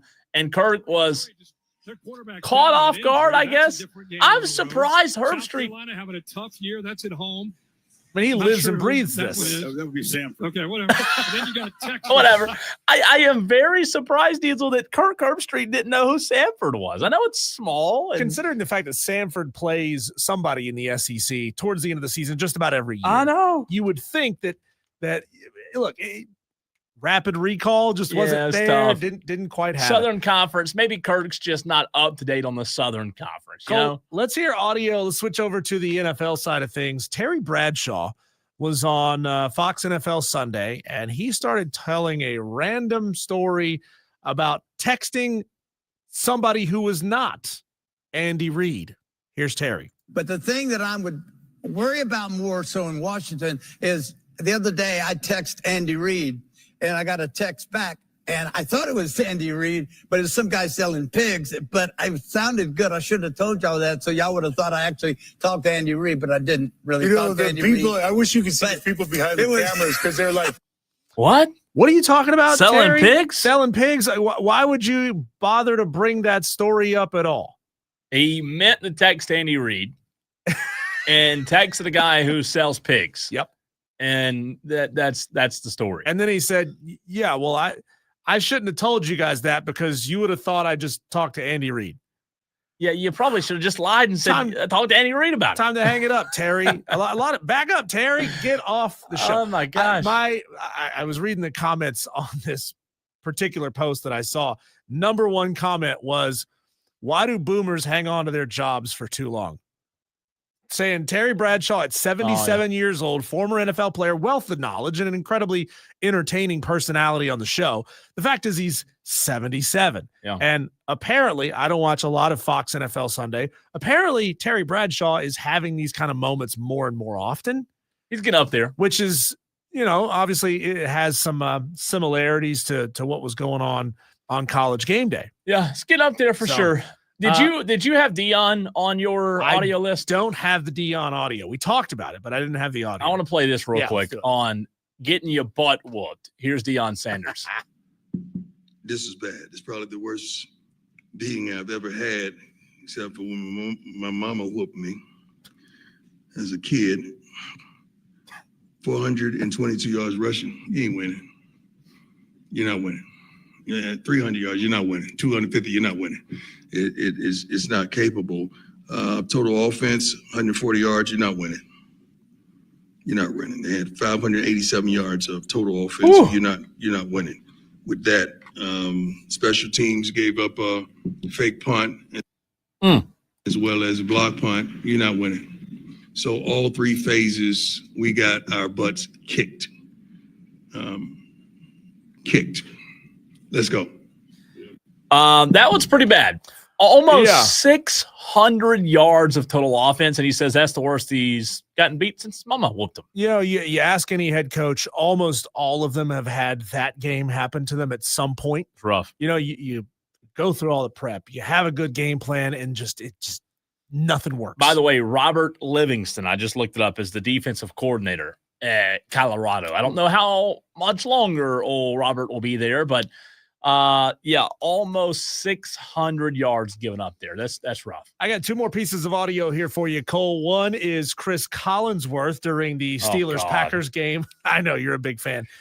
Chris Collinsworth was just waxing poetic about what he doesn't like about the replay system, and he's not wrong here. Okay. I do want to say that I really like replay assist. I think it has done really important things to make sure we're getting the right calls more often than not. Yes. I really do think that's very important. I do think there's a tough line for the average fan to understand when it is you have to challenge and when it is replay assist comes into play. Yeah, it's fair. When are they going to use this? When are they not going to use this? What's a reviewable call? What's not a reviewable call? Why are we wasting time reviewing something like as a clear touchdown? Why are we doing this? It kind of, they don't have it smooth yet. No, it's fair. And I think he's got a good point on the average fan, like not really knowing, why a coach would want to challenge there. It's good. I just wonder though, I care more about getting it right than I do what the average fan's going to find, you know? Screw the average fan. The last one here for you, Cole. It's your guy. It's Tony Romo. It's your quarterback. Yeah. Talking about the push. It's a handoff up the middle, in the pile, and the push, and the push, and the push, and it's a touchdown. I don't think it's a touchdown. Hold on. I heard the whistle. You did. Right when it was close to getting into the pushy-tushy. The pushy tushy. That's good. Well, how else do you describe it? I mean, the pushy tushy. Yeah. How about Charles Barkley, Diesel? Oh. This was interesting on, I believe, Saturday night on the Chauncey Billups investigation with the rigging and the gambling. Here's what Chuck had to say. This is intriguing. This ain't got nothing to do with addiction. These dudes are stupid. Why are they stupid? Under no circumstances can you fix basketball games. Under no circumstances. I love to gamble. The notion, like, Rozier makes $26 million. Him betting, giving people information or taking himself out of games, how much is he gonna benefit taking himself out the game to get unders? Like, he's making $26 million. The notion he gave, how much of these guys he gave a head up, he took himself out of games on prop bets. How much money is he gonna make? Well, if he did that, you're proving my point. What do you mean? That means that it's an illogical thought process. No. If you're making $26 million to try to win 50,000, like, that's illogical. So that you're proving my point. No, that's not addiction. That's stupidity. So, long story short, and I'm bringing this back up on the show tomorrow, Diesel, to go into a little bit more in depth. Kenny and Charles got into it about the Chauncey Billups situation. Yeah. Kenny said it's addiction and a proof of what addiction can do to someone. Charles said it has nothing to do with addiction. It's stupidity. I understand what Charles is trying to say, but ultimately the slippery slope of addiction, you know, it's like when you're using drugs. All the other stuff out there doesn't make sense of, well, why would a person who's using drugs do that? Well, simply because they're using drugs. Why would a person who's addicted to gambling do that? Well, they're addicted to gambling. It all stems from somewhere is my point. Yeah, I don't know who I agree with here, to be honest. Is it an addiction? Is there a chemical reaction going on inside of Terry Rozier's brain to make him say, I have to do this? I have to. Yeah, but Terry, people are going to figure it out. There's high-powered computer algorithms tracking all these bets, and they're gonna find it. Yeah, but I feel like because if I do it just like one or two times, they're not going to catch me, and I'm going to make a little bit of money off. Like, but to Chuck's point, if he benefits, throw out a number, $25,000. What is 25 grand when you're making 26 million? I know. It's a crazy conversation. It was really good, though. I'm going to have the full-length audio tomorrow. We'll get into this at 5:20 tomorrow when it comes to Chauncey Billups. We hadn't touched on that much since it happened, but who was right there? Is it addiction? Where does the slippery slope end? Again, tomorrow at 5:20, we'll dive into that. Diesel, in case you missed it, Grayson, Mann, TigerNet.com next. Solos, as we're about to replay an interview that we've already played once in the show already. We're going to go ahead and cut the stream here. Appreciate you listening. Tomorrow we'll be doing the show again. Early leans on the Upset Picks Challenge. All of it, more. Ton of talk about. Solos, been a blast. Catch you tomorrow.